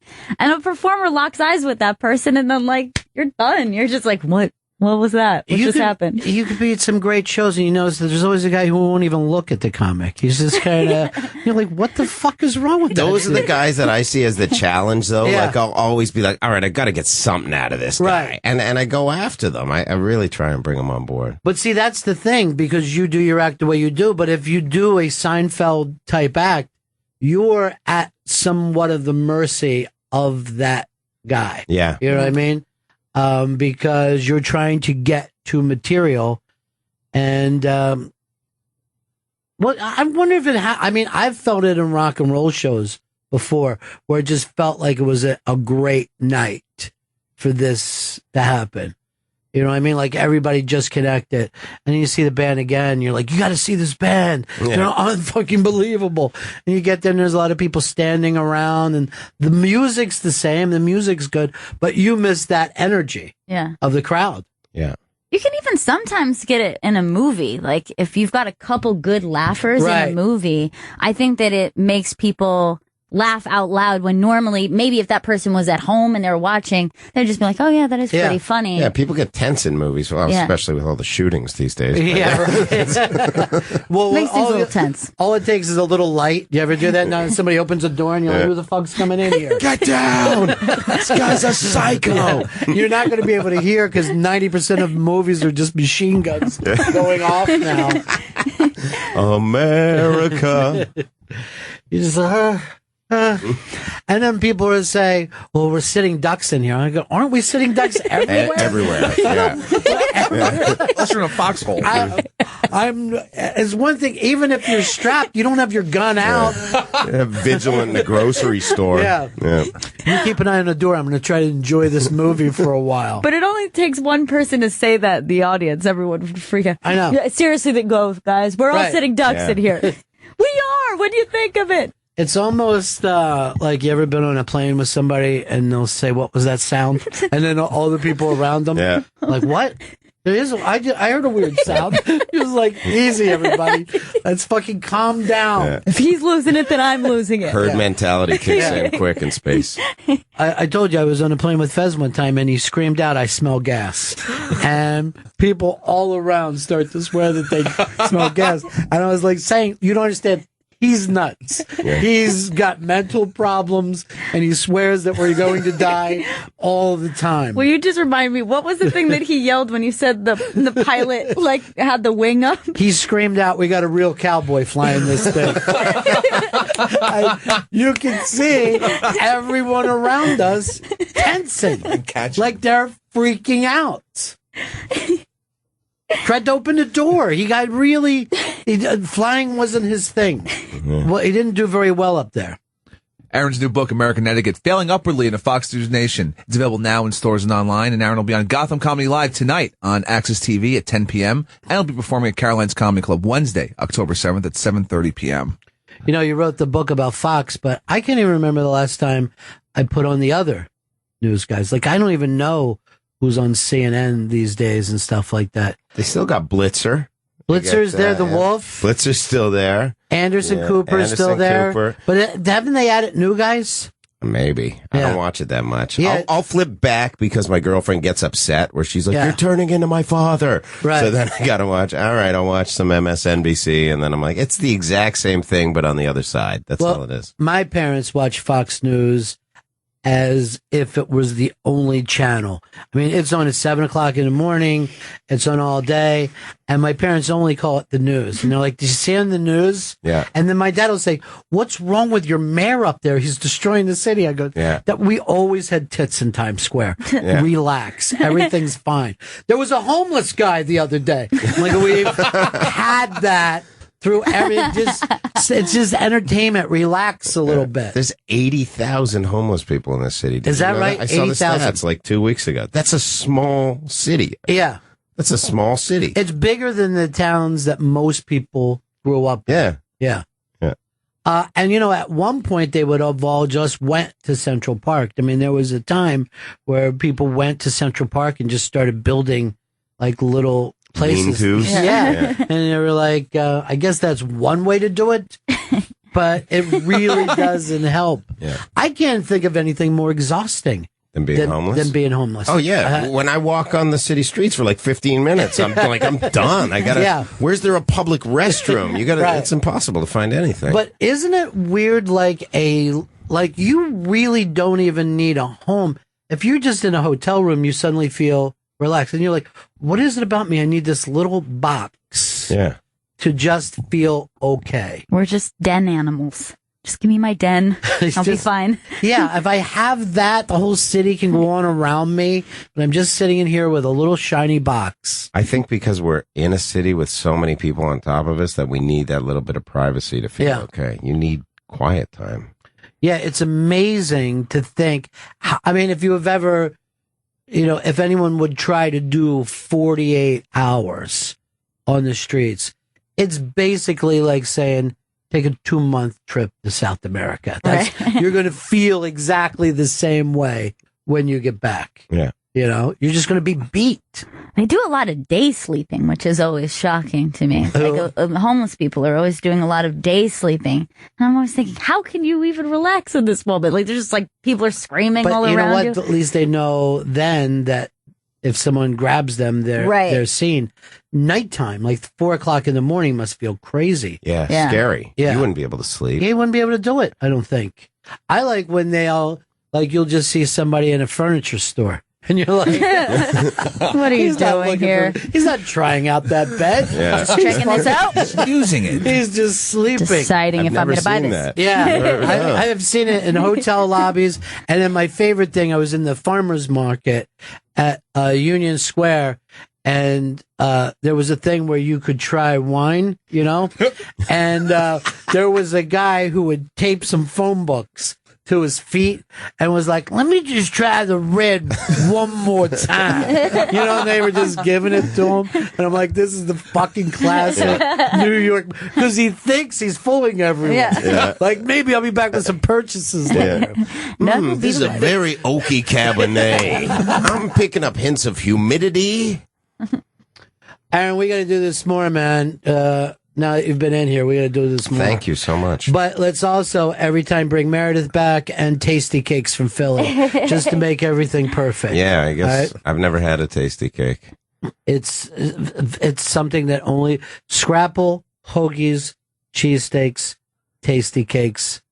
What do you say? The pork sandwich still? This is very much Philly. Wawa's a big thing for you guys too, right? I mean, that's basically the way we're talking about homeless is how people from Philly would feel if there's not a Wawa around. It's the same as being homeless. All right, let's. Aaron's new book, American Etiquette, Failing Upwardly in a Fox News Nation. It's available online and in stores right now, and Aaron's performing at Caroline's Comedy Club Wednesday, October 7th at 7:30 p.m., and you can see him on Gotham Comedy Live tonight on Access TV at 10 p.m. We'll be right back. This is Bennington. Bennington Show. Man, that Aaron Berg. A lot of fun.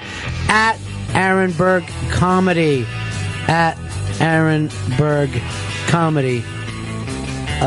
For the Twitter tweets, to tweet out to him and let you know they enjoyed. Really, really great guy. He was a great guy. First of all, anyone who says something nice about Big J is always on my good side. I don't know why. That's a friend of yours. I don't know why I get very proud if someone says something about Big J. It always makes me happy. Because I'm like, good. People like Big J. BL. Not Big J. The professional comedy part of our show is over now. Oh.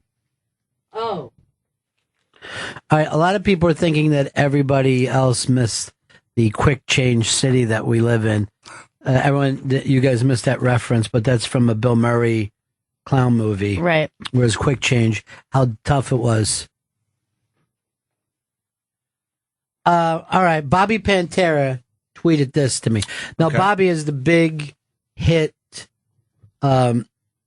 producer of the Skanks. And yes, you know what? I love to take credit for people who I met when they were younger and they want to do great things. Bobby technically never worked, but I'm gonna take credit for him because I used to let him party with us on Friday nights in New York City, and I feel like he picked it up through osmosis. He said the Skanks would love to have you on. This is a show I've been trying to get on for a long time. I know you have. But anytime I ask Chris for your avail times, he replies, "How about beer 30?" Unbelievable. Oh, that's like a funny joke. I don't think it was. Beer 30. Then why is no one laughing? I was laughing when I sent it. All right, Wayno said he also loves when other comedians give at Big J Okerson his props. Way to be. Aaron Berg Comedy. Great appearance on at Bennington Show. Hashtag Bennington.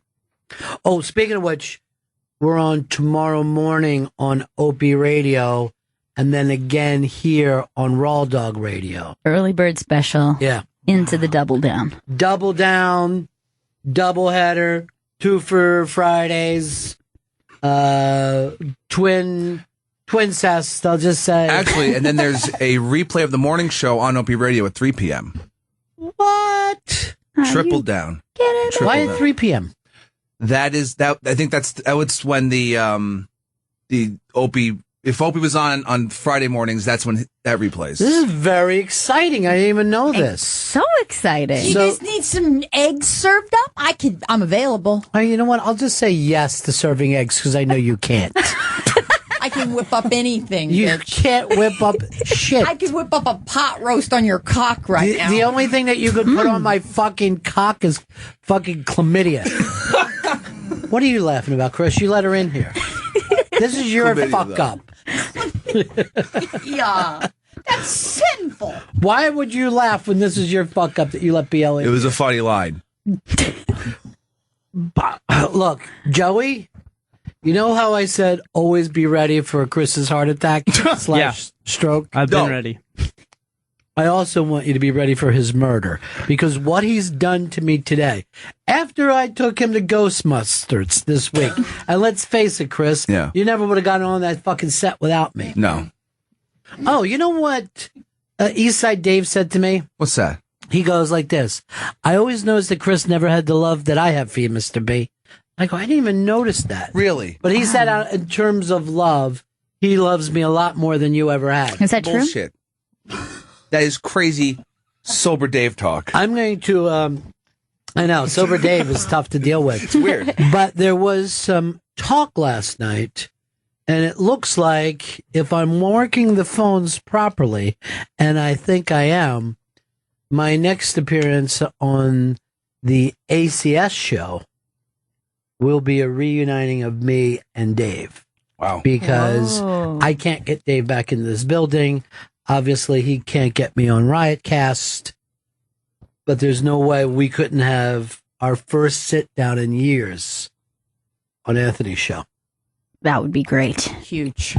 Can it ever be Ron's day? It will be Ron's day one day for you, Ronnie. What? It's going to be Ron's day. Look, because you care about me, BL. You know why? Because if somebody calls and says, "Hey, is Ronnie available?" and I'm your producer, I say, "Yeah, of course. Hey, buddy, when can we get you in?" I like But no one ever does call that, right? Because why would they call you? Because you live in a crazy world. Why would you stop when I was just feeling good about myself? You should always feel good about yourself. Aw. I don't need your awes. Shouldn't even be here. I could whip up a pot roast on your cock, Benny. Are you blessed? Could we know as America? What's that? Your beanbag. Do you have a huge one? I mean, you're rolling in at what, 5'10"? Can I just say something? I just want to know. You're from Philly. This is Do you have family a good people here. hope? This is family people here. We normally don't discuss You're beanbags. seriously, you are I don't want to say, seriously, I don't want to even use some of the words that I'm going to use, but this fucking shows how horrid you are, BL. How fucking horrid. Just want to know if you're blessed. Just subject me to beanbag I'll talk. fucking choke you with it right now. I got an answer. It's an unmasked. This is an unmasked. Oh, God, you're awful. This is fantastic. Garrison in Wisconsin. Hey, you know what? Let me change that because I could never fucking. I'd be nothing but a limp dick fucking loser if I got around her. Your nickname should be Whiskey Dick. You crazy fucking bitch.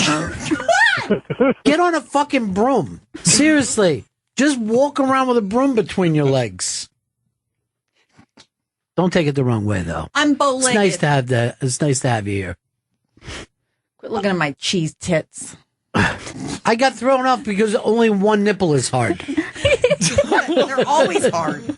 It's because they're not real. They had shot glasses put under them. Your left side looks very cold. Garrison, go ahead. Hey, I might be wrong, but aren't you a double down tomorrow? Are the morning show and then the Raw Dog show and then the morning replay at 3 and then the Raw Dog replay at midnight? Yeah. Well, just The never. then the Opie replay of the Raw Dog show at midnight on Opie Radio, and then before that, it's the Sebastian Maniscalco on Masked also on Opie Radio. Huh? The workhorses. Yeah, workhorse. Huh? Yeah. Dale in Iowa. Dale. Dale, yeah, it's me. Sorry about that. There's also one other replay at 3 a.m. on Raw Dog now. There's 5 times in 24 hours. Jesus Christ. Yeah. If only there was someone here from Florida to help us. Oh, let's see. The lady with the Fred McMurray glasses on. I have to be able to see. Someone actually just wrote this. Why did you guys let BL out of her coffin? If I told you how many times that this fucking bitch straight lined, you'd never believe me. What does that mean? How many What times does were that you even supposedly dead? I don't know. Right now I'm babysitting a girl in my bedroom at the Waldorf that has MS. That's why I flew to New York City too. Is that the Amber Alert? Why are you making fun of a girl with MS, That's Chris? right. A doctor Chris. is seeing her in Manhattan and she had no money, so I let her stay in my bed. So we took pictures all morning. You guys just eating each other out? She's got MS. This is illegal. Yeah, so they can't have lesbian sex? Sorry, I'm confused. Where did you meet this child? No, she ran my in Florida. She was my sales girl. She got me all the big beer companies. Oh, they're getting ready to merge, by the way. Get you the big beer companies for what? When I had a radio show in Florida for How many 9 years years ago was that? 9 years I had that show. How many years ago was has my it been? sales girl, and she gets MS. She's dying. She said it's her last trip, but it's been a good 10 years. You've had her with you this whole time? Yes, I didn't want to tell anybody. Why didn't you fucking wheel her in here in a shopping cart? Because I knew you would make. She's not on it. We're not. Jesus. I'd have given her the time of her life. Oh, I'm sure you would have. This woman's sick. She's got the worst form of MS. She's been her inhalers are all over the room. That is the I thought worst it was a form. dildo. when That it's is in the my worst sheets. form. So you flew up with her. I flew with, yes. And then you fucking push her in a closet and keep coming over here. Why won't you let her enjoy this city? She's not your gimp. She's actually friends with someone that's trying to find me a room in New York City so I can move here. You're not moving here. Yes, I am. We saw my room last night. I looked up. I It go, was Benny. a fucking church, BL. I go, you Benny. fucking wanted to live in a church tower. And I go, yeah. I go, get up there, you hunchback. Why don't you fucking pour fucking boiling water down on the villagers? Anyway, so my friend's going to see a doctor, but anyway. Why don't you do this? Let's fucking run an ambulance. We'll go around and show her the sights. She's not dead. She's not dying. MS is very curable now. People have got a good hatchet on it. Hatchet? Well, they got a good, what's it called? Hatchet. See? You're making fun. He could have saved me. You like He when could have she's like a fucking imbecile. That's why you let her come in here. He could have saved me like you do, but Yes, he could have I know. said BL grip. Yeah. That's the word. But I was thinking too quick because I had 4 bowls of sugar on my oatmeal this morning. Don't have any sugar. It's 9 bowls. By the way, for did one- you feel embarrassed when Aaron Berg came in here and it was comedy without being annoying? Did Yes. that fucking embarrassing you? There was that no a man could come in and be funny without being fucking so annoying that I you know. just wanted to. First of all, you're wearing makeup like a mortician put on it. Jesus. I actually said when she came in, "Oh my God, that doesn't even look like her." You know how you do at a funeral? You get upset because they put too much weird shit on your grandma. What color is your hair, Bill? You know what? I'm going to get Jenny Hutt's stylist and makeup artist if I ever move to the city. I wonder if Jenny Hutt's hair would look like yours if she just let it go. She's had it. That's what happened at Christmas. She was blonde. Yeah, I know, but what color are you? But I'm saying it looked beautiful. Your color This of is my hair. color. Doom is not a fucking color. That's a made up color. It doesn't exist. It's blondish. Blondish, like it's smog. Your fucking hair color is smog right now. It's very in right now. Yeah. I'll try to find a fantastic Sam while I'm here. Now, Jesus. by the way, here's what. Hell, $9. They'll dye you up. This is the fucking mean thing that Jenny Hutt said. And by the way, Jenny Hutt never looked as confident, never looked as comfortable. Yeah, she did. As sitting above BL. God. And she goes like this when we were talking about getting BL on her show. She goes like this: "It's always okay for you to call my show." Mm-hmm. And I'm like any other fucking listener. That's not. You haven't invited somebody on your show. That's shitting on them. Yeah, shitting in their mouths and making them chew it in front of you. Man, you know who shit in my mouth today, Chris? Who's that? You by booking her. I never booked her. Pony Boy did. How'd she get in? I don't know. I booked her for yesterday. That was today yesterday? No, today's today. Then you fucked up, dude. Well, stir it up because tomorrow's Friday and I ain't out of the city till Saturday. I will be. I'm gonna fucking call the police and say someone fucking kidnapped an MS patient and is up there fucking grinding her old fucking cunny into her face. Please get there immediately. Oh, what she looks like? Let's see, smog haired, very slight. Yeah, skin like death, rock hard breasts. Wow, holy shit! The way you said that would be a perfect name for our new band, Rock Hard Breasts. That's starring great. BL. BL, did you ever sing with a band before? I haven't really sang with them. You and Buffett? No, Didn't you have a Buffett story? Oh, I have a Buffett. I don't like. Oh, to you know bore what? the We did this with Jackie Martling the other day. Okay. We could come up with names and see if BL has met them. Okay. We'll bet, right? Met him? And what base you got? Yeah. All right. Let's just say that. I'll give the first name. I want you guys to guess whether she met him. Right. David Wells. You fucking bring that name up so much. He was my best man in one of my weddings. Really? My best friend for like 8 years. Yeah. He's And then- listening right now. He isn't. He is would've New called. York. Him and Vince Neil. Nobody can get through. Him and Vince Neil. Vince Neil checked in and said, "Sorry, BL." Bullshit liar. You're a fucking liar. No, it's lie First of all, day. Lie day. Nobody Friday. has bragged about knowing Vince Neil since '87. Lie day Friday. Everything stayed. Like, if you listen to BL, you'll see what it would like if time was ever frozen.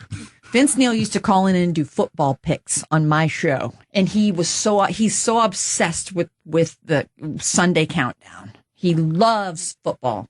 Well, he owns a team now. You got Bon Jovi in Jersey, you got Gene Simmons with the LA Kiss, and now you got Vince Neil and Bob Huco that used to be the Florida Gators quarterback. They own the Vegas team. Thanks for seriously reading off a list of names. But Bob Yuko was a quarterback? Yes, he's in my Florida? buddy. He Florida quarterback. The Gators? Mhm. I don't know why I don't feel like I've known that. No, he was actually a very good quarterback. It was years ago. What isn't years What year? ago with What me? year are we looking at, Chris? Gosh, I'm looking. it was the 80s. I mean, were there leather helmets? Check for that since BL was there. Here's BL like this. Yowza, everybody! We're dancing till dawn! Winchester Cathedral. Hey, boys, line up if you want to jack on Smoghead.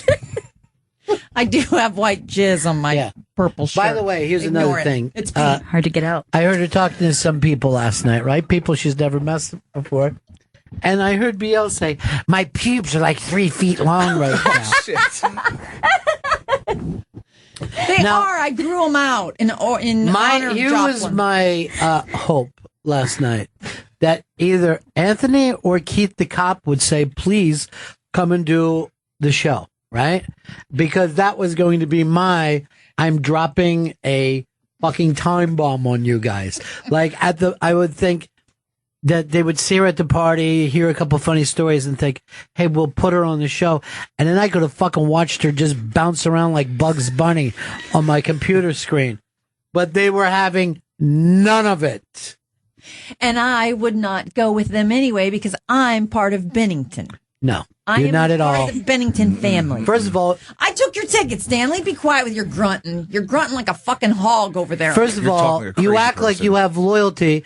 If there was 2 kids with fucking Dixie cups, you would sit down and do 2 hours with them.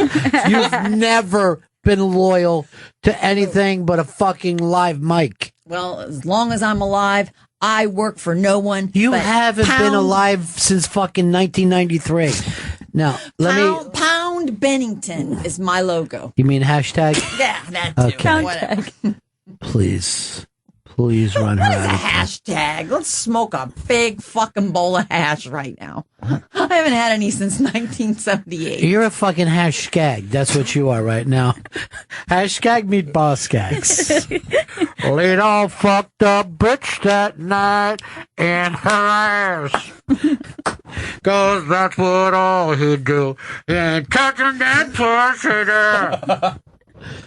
Was that your fucking era, Boss Skaggs? Love him. Yeah. Bob Welch. You know, I thought of you the other day when I heard that the guitar player for REO Speedwagon died.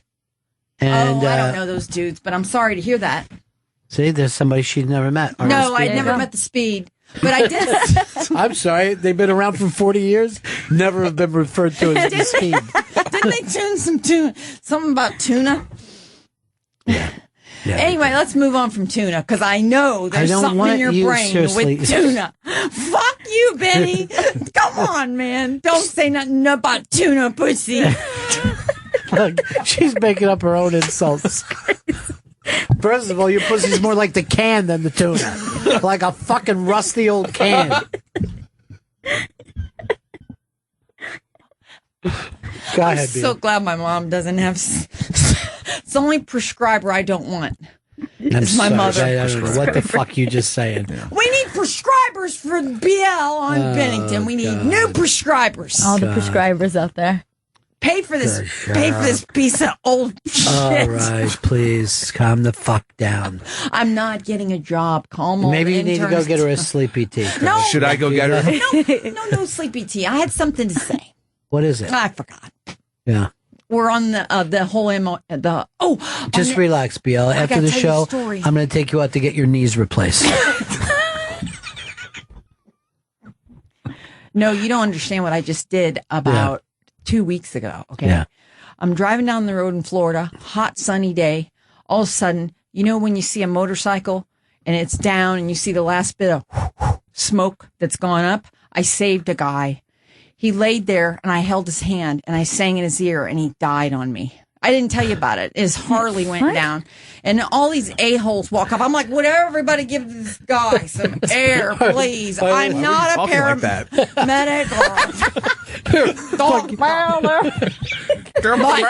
This man. Let's all stop for a second. No, this guy. Please stop for a second. Yes. I want to make sure we're all on the same page. You're driving along. A man has laid himself down on a bike. Instead of calling 911, you hold his hand and sing to him. I sang to him. What did you sing? Amazing Grace. And I got down in front of him. I said, "Sir, hello. I'm Brenda." And I held his hand, and his boot was off. It was hanging by a string up above on an electrical pole. That wasn't his shoe. That was something. No, the boot flew off on compact.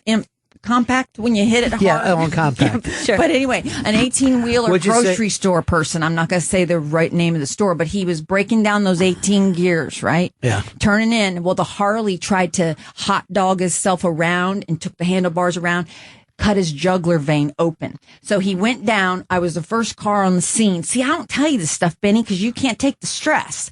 So I just jumped out of my car, put the flashers on. I stopped all the traffic in all directions. There was no first responders. It was me. And I got balls. I had a guy with an open neck with a big open sore, right? A jugular. And I just ran to him. I held his hand. I said, "Sir, are you all right?" Are you all right? Man, who's by the way, give us the day that this happened. First of all, I took a What's the date? It was like 3 weeks ago. I'm still in terror over it. I needed to see a medical treatment specialist. And why would you sing to him Boot Scoot Boogie? What was the reason? Because his boot came off? No, I asked him. Boot scooting buggy. You know, by the way, his dying words were, "Shut up. You can't sing."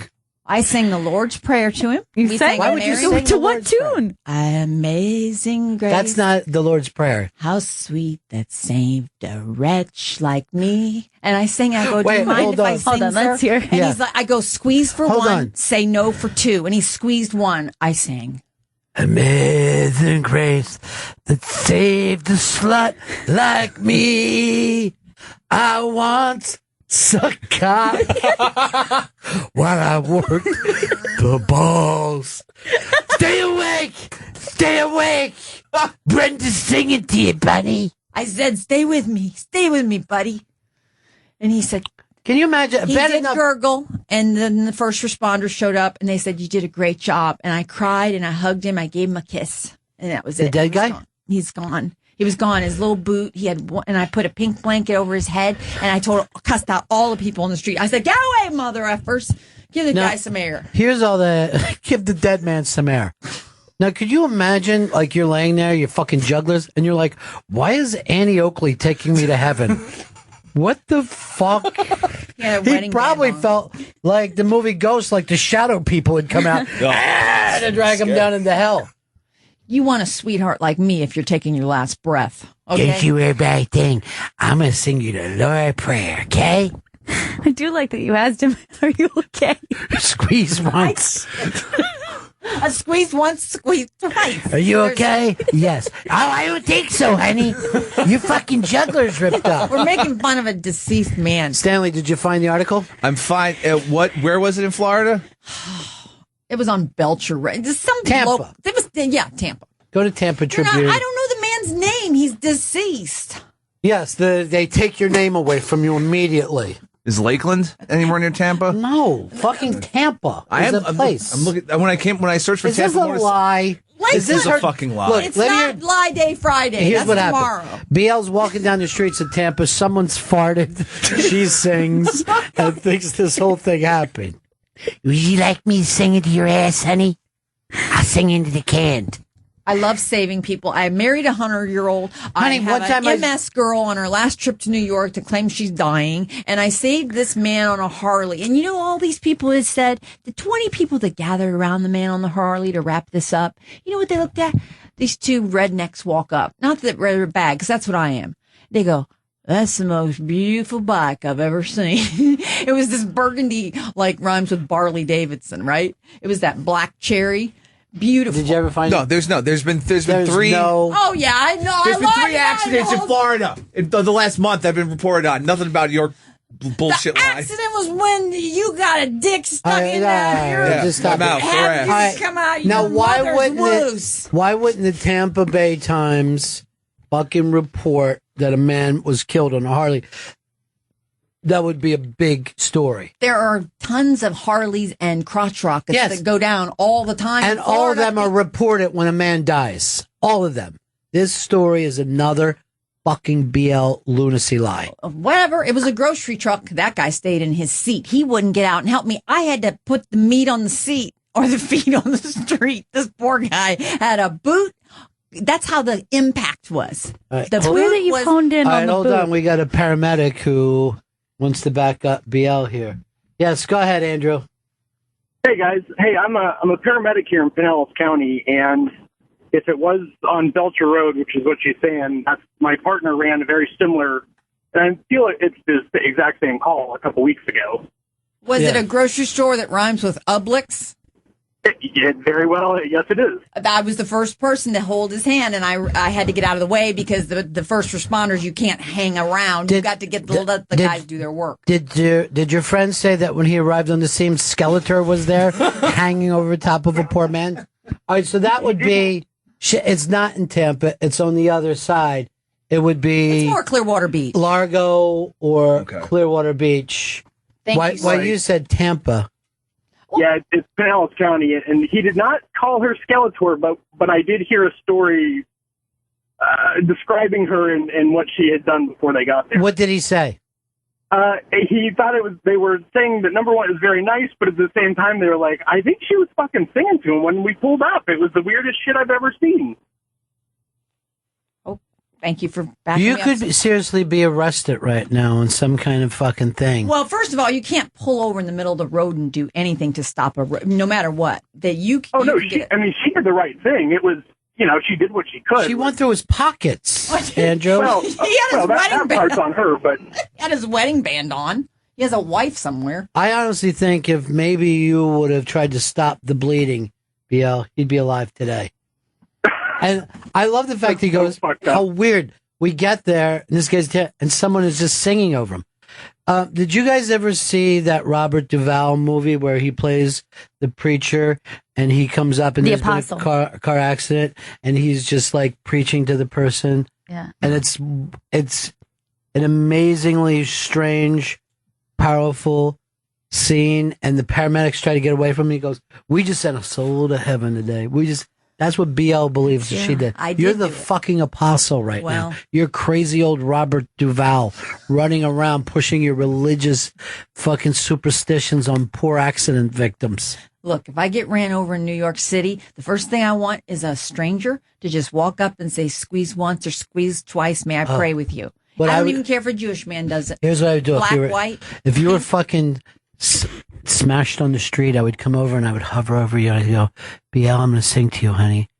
Ragdoll, fucking ragdoll, smoggy hair.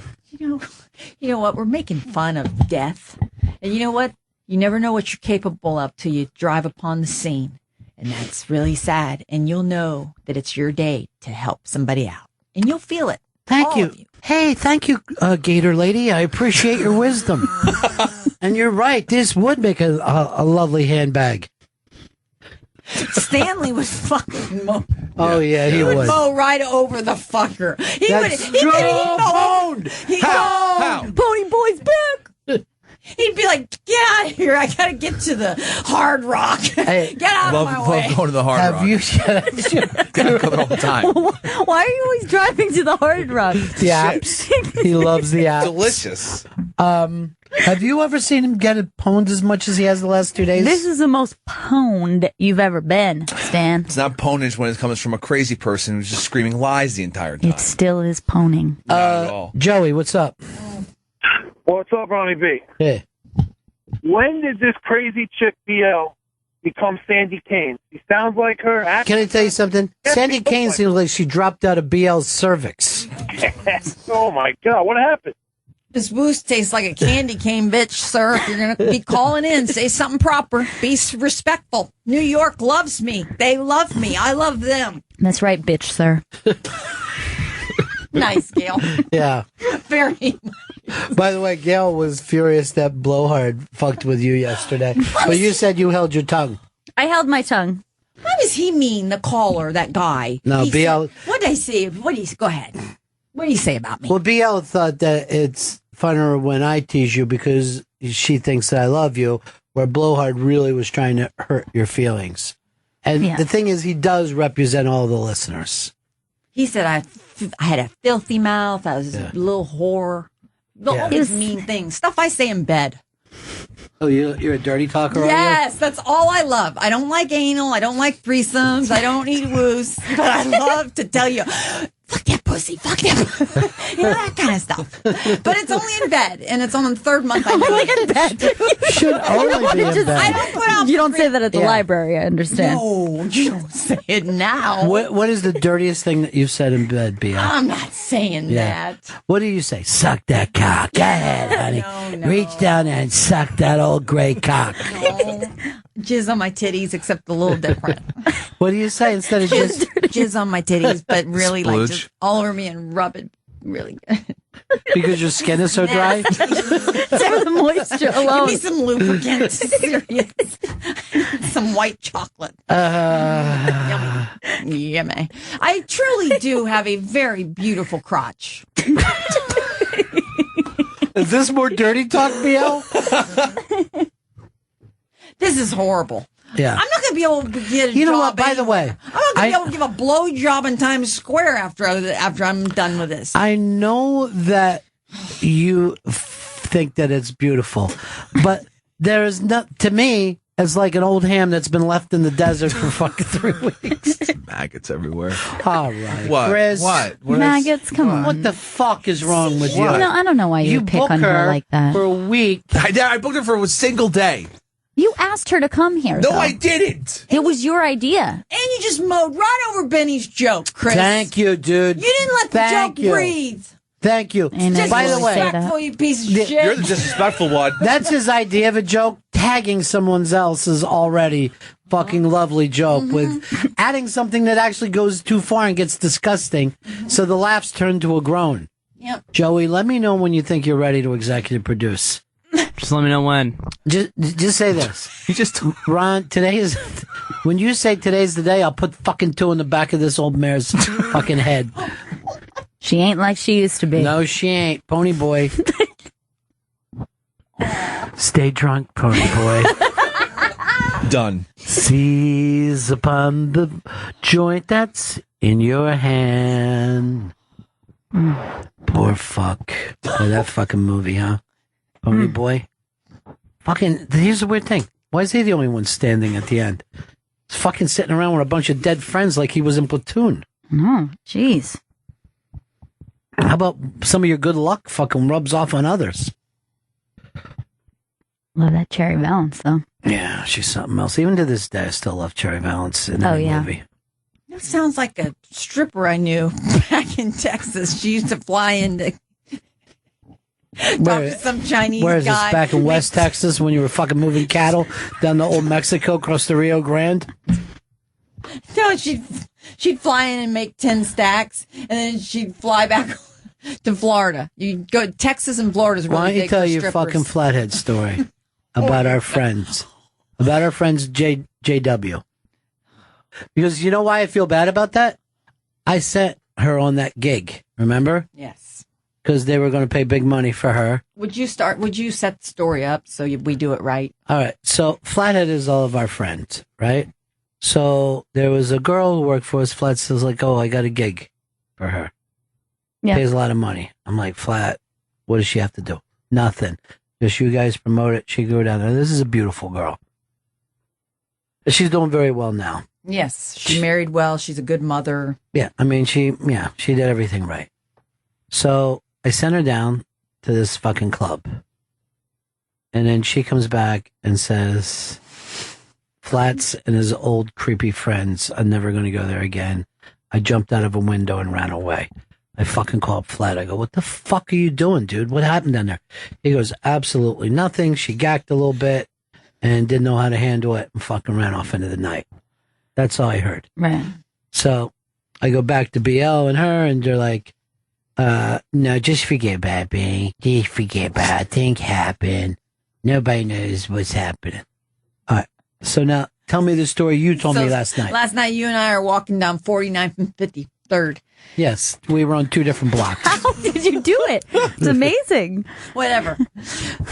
So we're walking like a vanilla skies over the building. I look over at Benny, and you said, "What happened on that night?" No, I didn't. I never at all. It's Friday. I put it out of my mind. It does sound like you, though. What happened that night? I never thought about it again. I heard, oh, she got gacked up and didn't know what she was doing, got paranoid and ran away. So I never gave it a second fucking thought.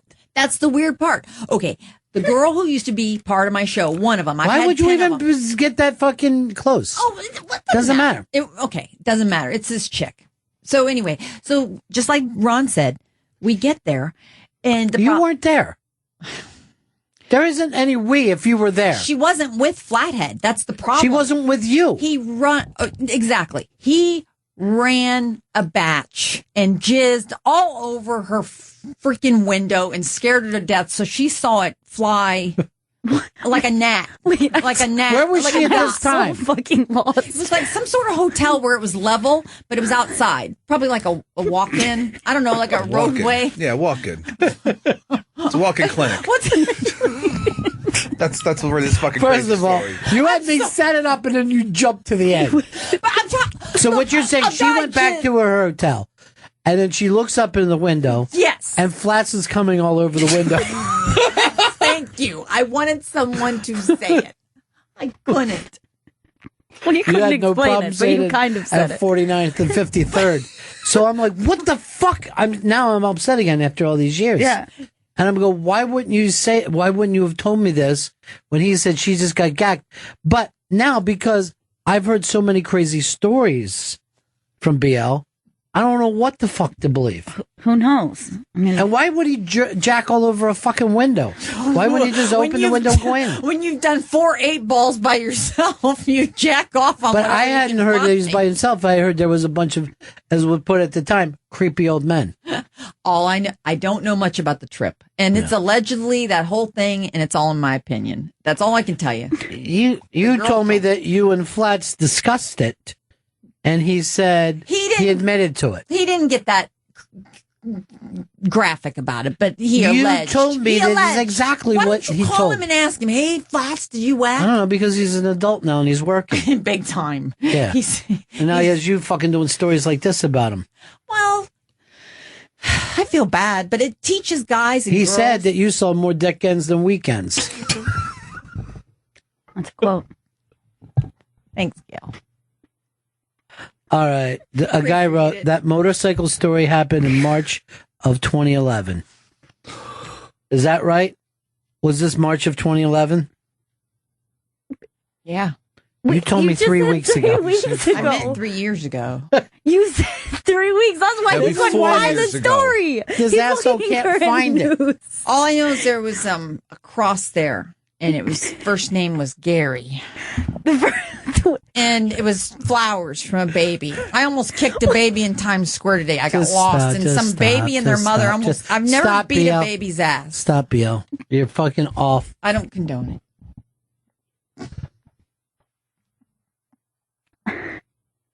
it.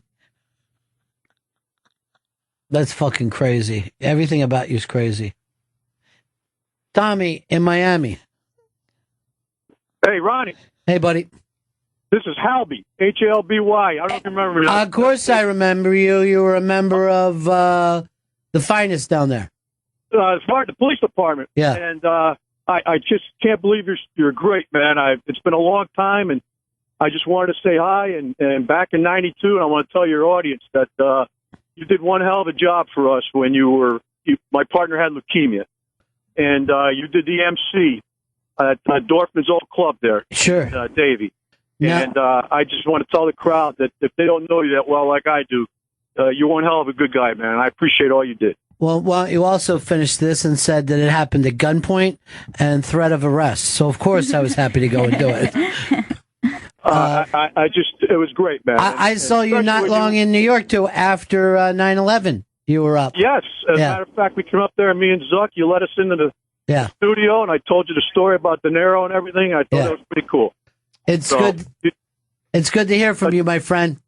All right. Hey, thanks for letting me get on the air, and please take care, and God bless you, bro. I might have a cold case down there in South Florida, too, for you. Come on. Hey, if you got an open warrant, let me know. I'll take care of it. We'll take care Take of it care. for you. Peace. All right, brother. I'll see you later, man. So these South Florida cops, I run into them up here and bring them up, and the NEW guys are like, "What the fuck is going on?" Because South Florida cops look, you know what I mean? Sure. Look fucking hard. Yeah. You know, and all the fucking guys they were working with, like, what the fuck? But yeah, his partner had leukemia. I don't know. I guess you could say hero. I don't know. I don't want to make a big deal out of it. You're a pretty great Let's guy. just say I was in the building and leave it at that. I was in the building. Hey, do we know if Comedy Central is still going to do that? They're still deciding on what they're going to do. They haven't made a decision yet on the Steve Resnizzi comedy special on Saturday. I think if they haven't made a decision, it means they made their decision. They're keeping it quiet and letting it run. That's what my prediction was. If we all remember. Everybody's going to owe Gail hundreds of dollars. Fuck. So that's the guy that Brian Williams to everybody from yesterday, Yes, right? Brian We're Williams. setting the table about that, right? Yeah, we're setting the table, Benny. Yeah, 3 weeks ago. So BL, He got into you a Harley. fucking old kook. I just needed a cliff note of some sort. Gail, fucking BL told me 2 weeks ago when she was in kindergarten that fucking FDR came by and gave everybody lollipops. Whatever. 6th grade, Uncle Tooey touched my knee. It was this day I never forgot it. Yeah, sure. And then he went off to fight the Kaiser. Tooey was a good man. Yeah. Be Sounds nice. like it. And you know what? And when you start to talk, I feel like I'm listening to Boardwalk Empire. Human beings aren't even named Tooey anymore. That's how long you've been on this fucking planet. 1968. Yeah. Just like my Chevelle with GTO with a 4 on the floor and a 487 Yeah. block. And I built the bitch. Yeah, the 4 on the floor was you on all fucking floors. There was a fucking bitch on the floor with her ass in the air. Okay. I was 7. Yeah. I made out with somebody. And your family? No, my. No one gives a shit, BL. That happened to you. You're No, a big, Okay, it's in the girl. Yeah. Don't you? Did you make out with a girl when you were not Gail? No, I don't go there with her. No. I'm saying at 7 years old, I tongued my friend, and after Yes. that, I swore I'd never be a lesbian. But I do love lesbians. I have like 4 sets of friends that are lesbians. They're fantastic. Mothers, friends, fathers. Why do you let yourself get into run-on sentences? Because no one helps. Stanley lays around, and spins in his chair like it's Stanley a is in fucking trouble because you're in here today, BL. I'm in a world of shit. Well, what's happening tomorrow? Are we going to do this again tomorrow? Let's do this thing. From what I understand, we're doing 7 shows tomorrow. It's the fucking Aaron Berg then of you're fucking shocked. radio. Oh, well, there must be plenty of room for me. Oh, because there is. It's me. Oh, welcome to Wonderland, Alice. I'm a crazy old fucking clock face. That's fucking crazy. You know, but we were talking about Flats, and Halby calls. I think Flats is the one who hooked me up with Halby. Flats had to do a thing to get out of a thing. You know the most part about that call, though? Cops love you, and it was another compliment for hashtag Bennington. You know and what? that's the cool part. And that's something people love you. And the only time you get compliments is 4 times a year when I visit. Kind of like my... Horseshit. I'm I know what- you're right. ovulating. I'm ovulating. I'll tell you this: I right never get a now. compliment No way. from Gail. I never get a compliment from Joey Jojo, and I never get one from Stanley. You get them from me. You get them from me. No, I don't get them from any. You guys are like this. Well, another show you got through today, and then This is ridiculous. and then when BL gets here, she's like this. B, I wish they gave an Oscar for sainthood. Could you be a because you're the most special? And everybody If people say hi to me, she's like, you see, B? They fucking love you and fear you. They do. You were a king in that room last night at that party. you know what you He were was like? a king. You were like, I fucking brought a cobra with me in a basket to scare people. Your buddies, whoever it would be, one of those huge people that were in the room. What was it, a crowd of about 80 in that room? Yes, that's what I was doing. I had a clicker and I was counting people as they came That's through. your job. What was it, Benny? You were working the door. How many? What was the fire code that day? So your buddy, this guy you're speaking of, Ron, Who? hands me a crate and barrel bag. So I not only have all this, well, anyway, I looked like I was so out of place at the party. But thank you for taking me No, so no, no, much. no, honey. You were out of place on the planet Earth. You look like fucking E.T. coming out of a... You remember that scary E.T. story when he ran into the woods? That was fucking BL on her way to the ladies' room. You know, I had a lot of fans there. They did say, BL, I do know you, and you do well on Ron's show. She actually said this to me at one point. Ben, don't look now. But do I have a pants full of shit? I don't know. And did she? Yeah, she did, but it wasn't from that day. Or from her, which is extra That weird. was somebody else's shit. You're right. Nice. Uh-huh. Everybody's having a good time. You think somebody'd give me a pull-up. This is... Okay? Don't you have a fucking pull-up, spare pull-up? You can hook that up. No, it was saving that. Yeah, after you slobbered over their cock. That's what they're using it for. By the way, let me do my impression of Chris Stanley. Okay. This is Chris Stanley after the show today. Okay. BL, is there any way to get you in here tomorrow? Never. Is that what I've you're got going to some be saying? openings. You fuck, Chris Stanley. So what you've did- done to me today. The curse you fucking gave me today will come back on you 100 times God. over. I got 2 letters. Curses are piling up. B and L. Tomorrow morning. Wait, what? You, me, and O and J. First of all, don't you have to take your MS victim out for a walk? And two, I'm really worried about her. She's Where is she busy. right Needs now? sunlight. Where is she right now? Is she fed? Is she look, bathed? all right, I'm going to do the really impression, concerned. Gail, so you get it. There she is with MS, and she hears this in the middle of the night. Amazing Grace. They're calling her the Amazing Grace Killer. I think she's harvesting her organs. Yeah. I'm terrified. Well, she eats them so she can stay alive. It's the only thing that keeps BL going. Twigs and berries. Tasty snack. But the entire time we were sitting here, Jim Norton would not look up at her. He hates me. No, he doesn't hate you, but you're startling to a guy like him. You startled him a little bit. Why? He doesn't even know me. Because you can't see your reflection in the mirror, BL. I don't have any mirrors in my home. You are exactly right. Because I saw you grab a glass and your hand turned to dust and fell all over the floor. 20 years ago, we would have snorted that shit right up, wouldn't we? Who's we? You never fucking... Oh, by the way, BL reaches in her pocket and pulls up a fucking rolled up bill. What? And I'm like, what are you trying to do to me, BL? Did not. I've never done cocaine. I've done I didn't say that. once. Didn't you have a rolled up bill yesterday? You pulled Yes. it out. Yeah, truth. Then why would you yell did not? Rolled up bill came out of somebody's ass at the Waldorf. What were you sniffing ass at the Waldorf? It's the MS girl, I know. Oh, God. No. Gail. I'm worried. Gail, please. Please don't. I'm worried.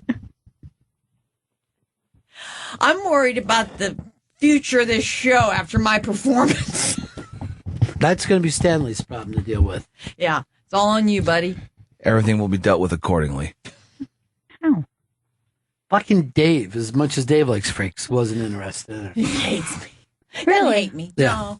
No, me and ESD and me, we had a nice time. Had some apps. There were apps everywhere. There were apps. Was there not, Ron? There was an app. Oh, let me back her up, everybody. There was so many apps. Oh, good. Now I She's believe her. right. She's not bullshitting. The apps were amazing. Wow, all right. Yes, we've all been to Caroline's before.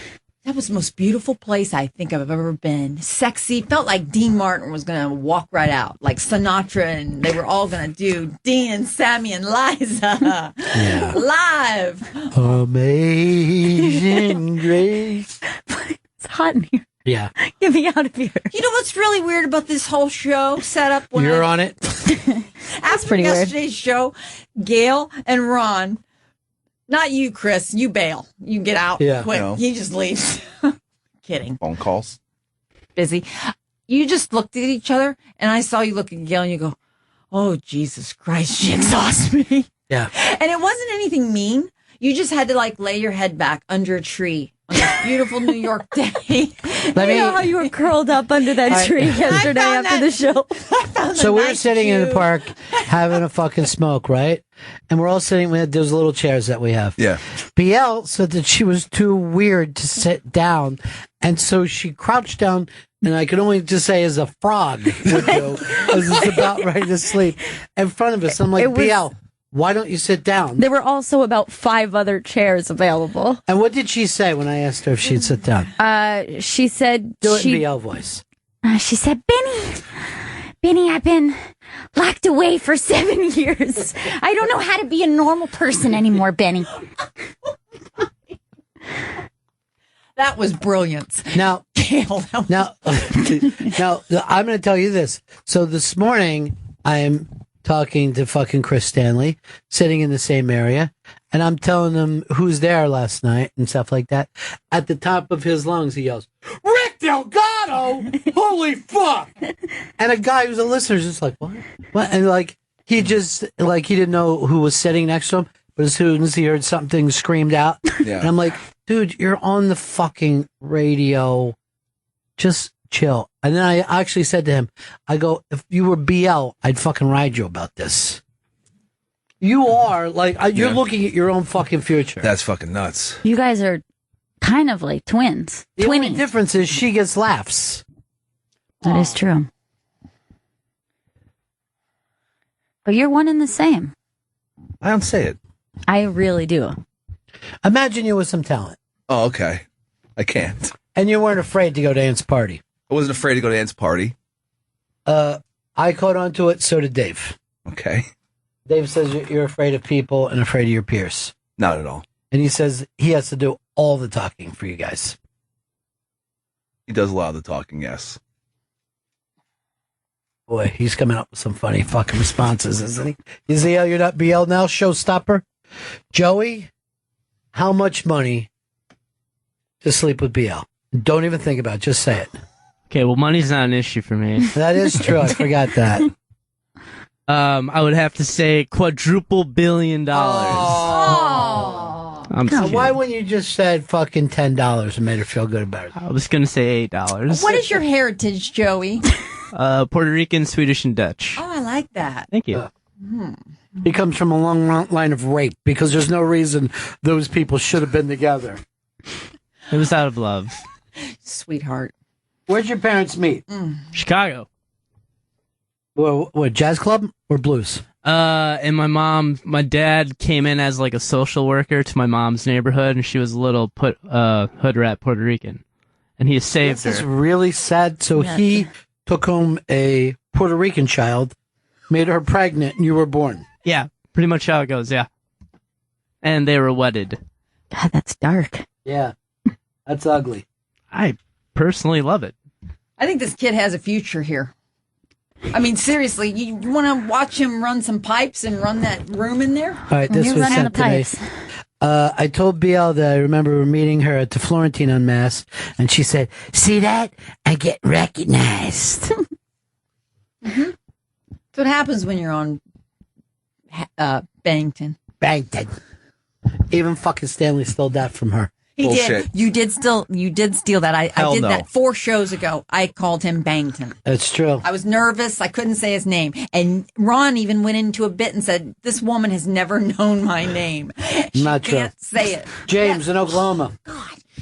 Hey, I just want to say a couple things. First of all, Gail, love you on the show. And Ron, I hope BL is on the show as much as possible. She cracks me Let up. me tell you something. I am picking up on the fact that there's something magical happening here today that doesn't happen with Stanley. And maybe he made the biggest mistake in his life for booking her back-to-back shows. Never booked her. I booked her for one show. That's Is she it. here today? Yes, she's here today. Did she get through security? Yes, somehow. Who's the executive producer? I am. Therefore, you booked her. Well- Davis, same logic that I applied to the cat legs. Well, you know what I say? Here's what I say. Let's talk his language. Look, everybody turn around and just start smiling. Oh, I love you too. Who are we yelling at? Huh? Okay, let's talk Stanley's language, though. Yeah, okay. Trifecta box. Wednesday, Thursday, and Friday. Trifecta? Trifecta, bitch. You gonna Any- do that? Trifecta? Yeah. Me, BL. Right here. Last thing I want is a trifecta. Chris, do you want to try to invent another day of the week so you can fucking book her to come in? Oh, I'm sorry, BL. We're booked through the next 4 years. That's a good That's what he said to me. That sounds just like him. Oh, Chris Stanley and I don't have a lower jaw. I'm Chris Stanley and I make my own syrup at home. It's delicious. By syrup, I mean squeeze my balls until the juice comes out. Ew! Still tastes good. Nasty. Steve, Strong Island. Yo, Ronnie, I love BL, love her. Thank you, sir. My friend was just asking, he goes, "What's the matter with her? She's a little dopey." I was like, "She was hit by a drunk driver. You know, she's like Gary Busey, but, you know." Exactly. It's girl Gary Busey. That's it. Steve, you're going to the pretty good prize closet, my Pretty friend. That's brilliant. Yeah. Big old white tooth, freaking frayed, Yeah. cheese-haired freak. Congratulations, Steve. Oh, thank you, buddy. She's Gary Woosey. Oh, shit! Shit! That was brilliant. The jeans are flying on that one, buddy. Go ahead. He wins. President Me. That's the book. That America. That's in my head. Signed by Adam Carolla. Oh, nice. Yeah. It took him a while to spit it out, but a nice signed Adam Carolla book. Yeah. Lovely prize. So lovely. What's he call his alcoholic beverage? It's Mangria. I was going to say Manischewitz, and I'm like, stop yourself, Ron, because it doesn't sound like a...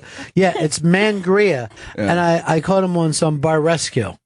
He came in and was nice just after a bunch of people were screamed at. It was like they got screamed at for 15 minutes, and then here's Adam Carolla, and Adam came in real nice, was making jokes, but they all still look kind of beat up. Well, BL, Yeah. we got to close this one down. Why? It's not time yet. All right, we'll stay. No, You're we're the producer of the show. She doesn't produce You're shit. the producer of the show. We have to stay. And then we have O&J, 7:05 time start, Central Pacific time. In the morning, I'll be there with eggs. She'll be there with eggs on. I'm not going to. Let me tell you, anything that she fucking promises she won't have. And now you also said this, that you bought me a present for being so nice to you. Why don't you just say what it was instead of making me wait? Well, I just have to go get it back. I have to get a present I gave someone, and I have to get it back. And I know Do me a he'll favor. give it up. Please don't get something back from someone I that you have gave them. Are you No. saying it's a gift you gave someone, or are you talking about a pawn shop? Is it a gift to an MS girl? Down at the pawn shop. She's giving me an oxygen tank and a mask. With Doesn't she need this? Yeah, with some MS smudge on the inside of it as it was being pulled off the person's face. Fun of an MS person. Come But on. you left her in front of a fucking window today while you're running around doing whatever you want. At least I didn't jizz on it like flat. Yeah, that's true. You know what? You're right about that. Didn't leave any roast beef curtain marks. By the way, that's sexual assault, brother. Who? That he did that day. He did not. It probably didn't. It's probably Made up by you? It's probably a lie. It's embellishment, I'm sure. What was I gonna say? Dang it! I'm kidding. I'm not gonna show up at O&J. I'm not stalking you guys. But what time do you need me tomorrow, Stanley? You can do phoners from downstairs. You can blow me. You really could. One could, yes. Yeah. I'll put up fucking $30 right now. Her dick is bigger than yours. You know, that's the weird thing about VL is that her dick looks exactly like Florida. Odd. Even with the keys dripping off. Now, BL, you were telling me too, not one of our old friends who you live near stays in touch with you. You're fibbing, Ron. That is all wrong. We were walking the streets last happened? night between 32nd and 59th. And okay. It's a broad area. You were teaching me how they run. You Where said, the fuck is your car? Oh, yes. Because, we're in Palm Harbor, so I need to drive around all the time. You crazy. Why don't you ever go back to East St. Louis where you were born? That's where I was born. I at least have a birth certificate. We need a birth certificate from our president as soon as we swear his ass in on Pennsylvania Avenue. You mean the new one? Yes, whoever gets elected. My God, I got to have a birth certificate. Look, there's MSNBC is doing this piece. They got Pete Davidson in it too about the because he made the tweet that people make mistakes, and he wrote, "I can't wait to go see my dad for lunch," and his dad, of course, died in 9/11. And then the guy who said this, what's his name again? Steve Renazizi. Steve Renazizi went and fucking tweeted to Pete Davidson, "Thanks, buddy," and then people had to tell him, "No, his dad died in 9/11. You were lying about 9/11." And Pete's joke was like, my dad never died in 9/11. Get it? That's, imagine if I did that. You can just tell the truth or probably not talk, really, as a human being. You lie fucking constantly. Everything I've talked about all week long, as I continue to talk on through the week, will be true. I don't know, honey. No, come on. You got 80 shows tomorrow. I can't be on one. I'm not asking That's up for to Chris. We're pretty packed. I can't, Ain't gonna happen. I can't run juice at O&J. First of all, you say that you're going to get eggs and juice, and you never I'll get do. everything. I'll get it all. Not from the Waldorf. Not that's a bad place where my points were. What do you mean your points were? You're talking about your tits? I used all my points. Points of my own, and away from an eye. A strange how the night moves. Boom, boom. Did you ever fucking bang Bob Seger back in the day? Smokehead beauty with big dark eyes. She was a crackhead beauty with blood-soaked eyes, points of her own, pointing in left and right. Walking on stainless hooves. He's Because that's pretty good. That is actually pretty good. I'm very proud of that, BL. I step back. I backpedal. No, I backpedal. Go with it. Go with it. You don't go over the line, Ron. You always taught me that, didn't you? No. I never taught you a fucking thing. You seem like you had a lot of great lessons for her, though. I was teaching the boys in the room here. We saw you yakking in there. What was you saying to you, Joey? What kind of points? Something about a gator in Florida. Dan, come over here, really, because Joey goes for the joke so fast, and the truth here is worth.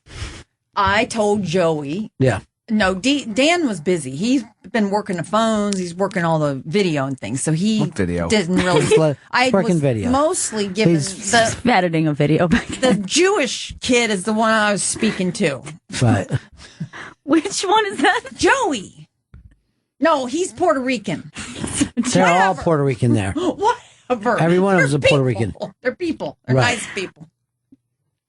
I apologize. DP's standing by. He's right there. Why don't you call him to the mic? What fucking video are you working back there? Just putting your sets together during the show? No, there's no video. What are you doing? Watching a movie? What did you have on? Old school? No movie marathon. No, he was pulling it up when your guest was here, and anything you talked about, he was staying with the bit and making sure he had video ready if he wanted to run B-roll. None of the B-roll comes into here. That's the problem. You working B-roll in there? That's what's going on? I'm just getting C-roll ready. Yeah. Yeah. Oh. What was she saying to you? What kind of radio tips was she giving you?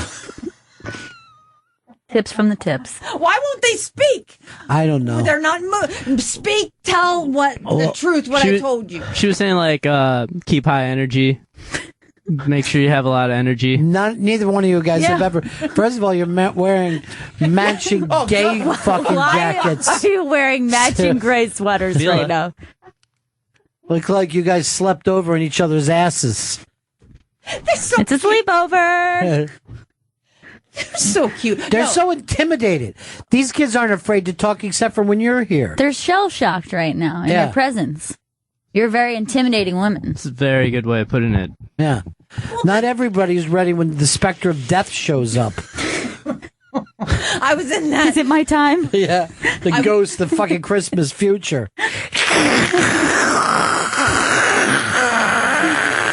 Open your fucking shirt and let's see a bunch of fucking people screaming hidden inside your rib cage. Have you ever felt like real scum? That's what I feel like. Just like a bunch of people just jizz on your tits All at right. a party. See, you went that was too a positive fucking for you. far, yeah. Thank you, Look, Gal. we're at the end of the show. We've it gone can't ever be the over. end. No. And we've got to end it. Well, I See ya, gotta BL. go. Coming up after this, stay tuned for the sounds of silence. And maybe you'll get your fucking hearing back. No, am I back tomorrow? It's up to Chris No Stanley. way. Hello, doctor. No Chris, way. will you just give her one segment tomorrow? Oh, one second. She can call in from downstairs if she wants to do that. Call my ass. I ain't You calling have to call in. with your mouth. You type my name in to that place down there where you check in this building. The desk. The desk.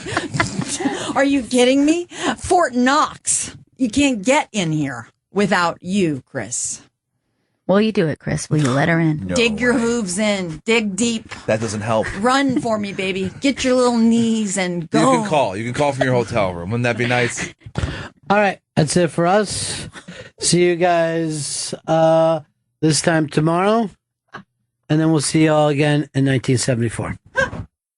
Ladies and gentlemen, the evening is over. We hope you all enjoyed yourselves, and we'll see you all again in 1974. Good evening!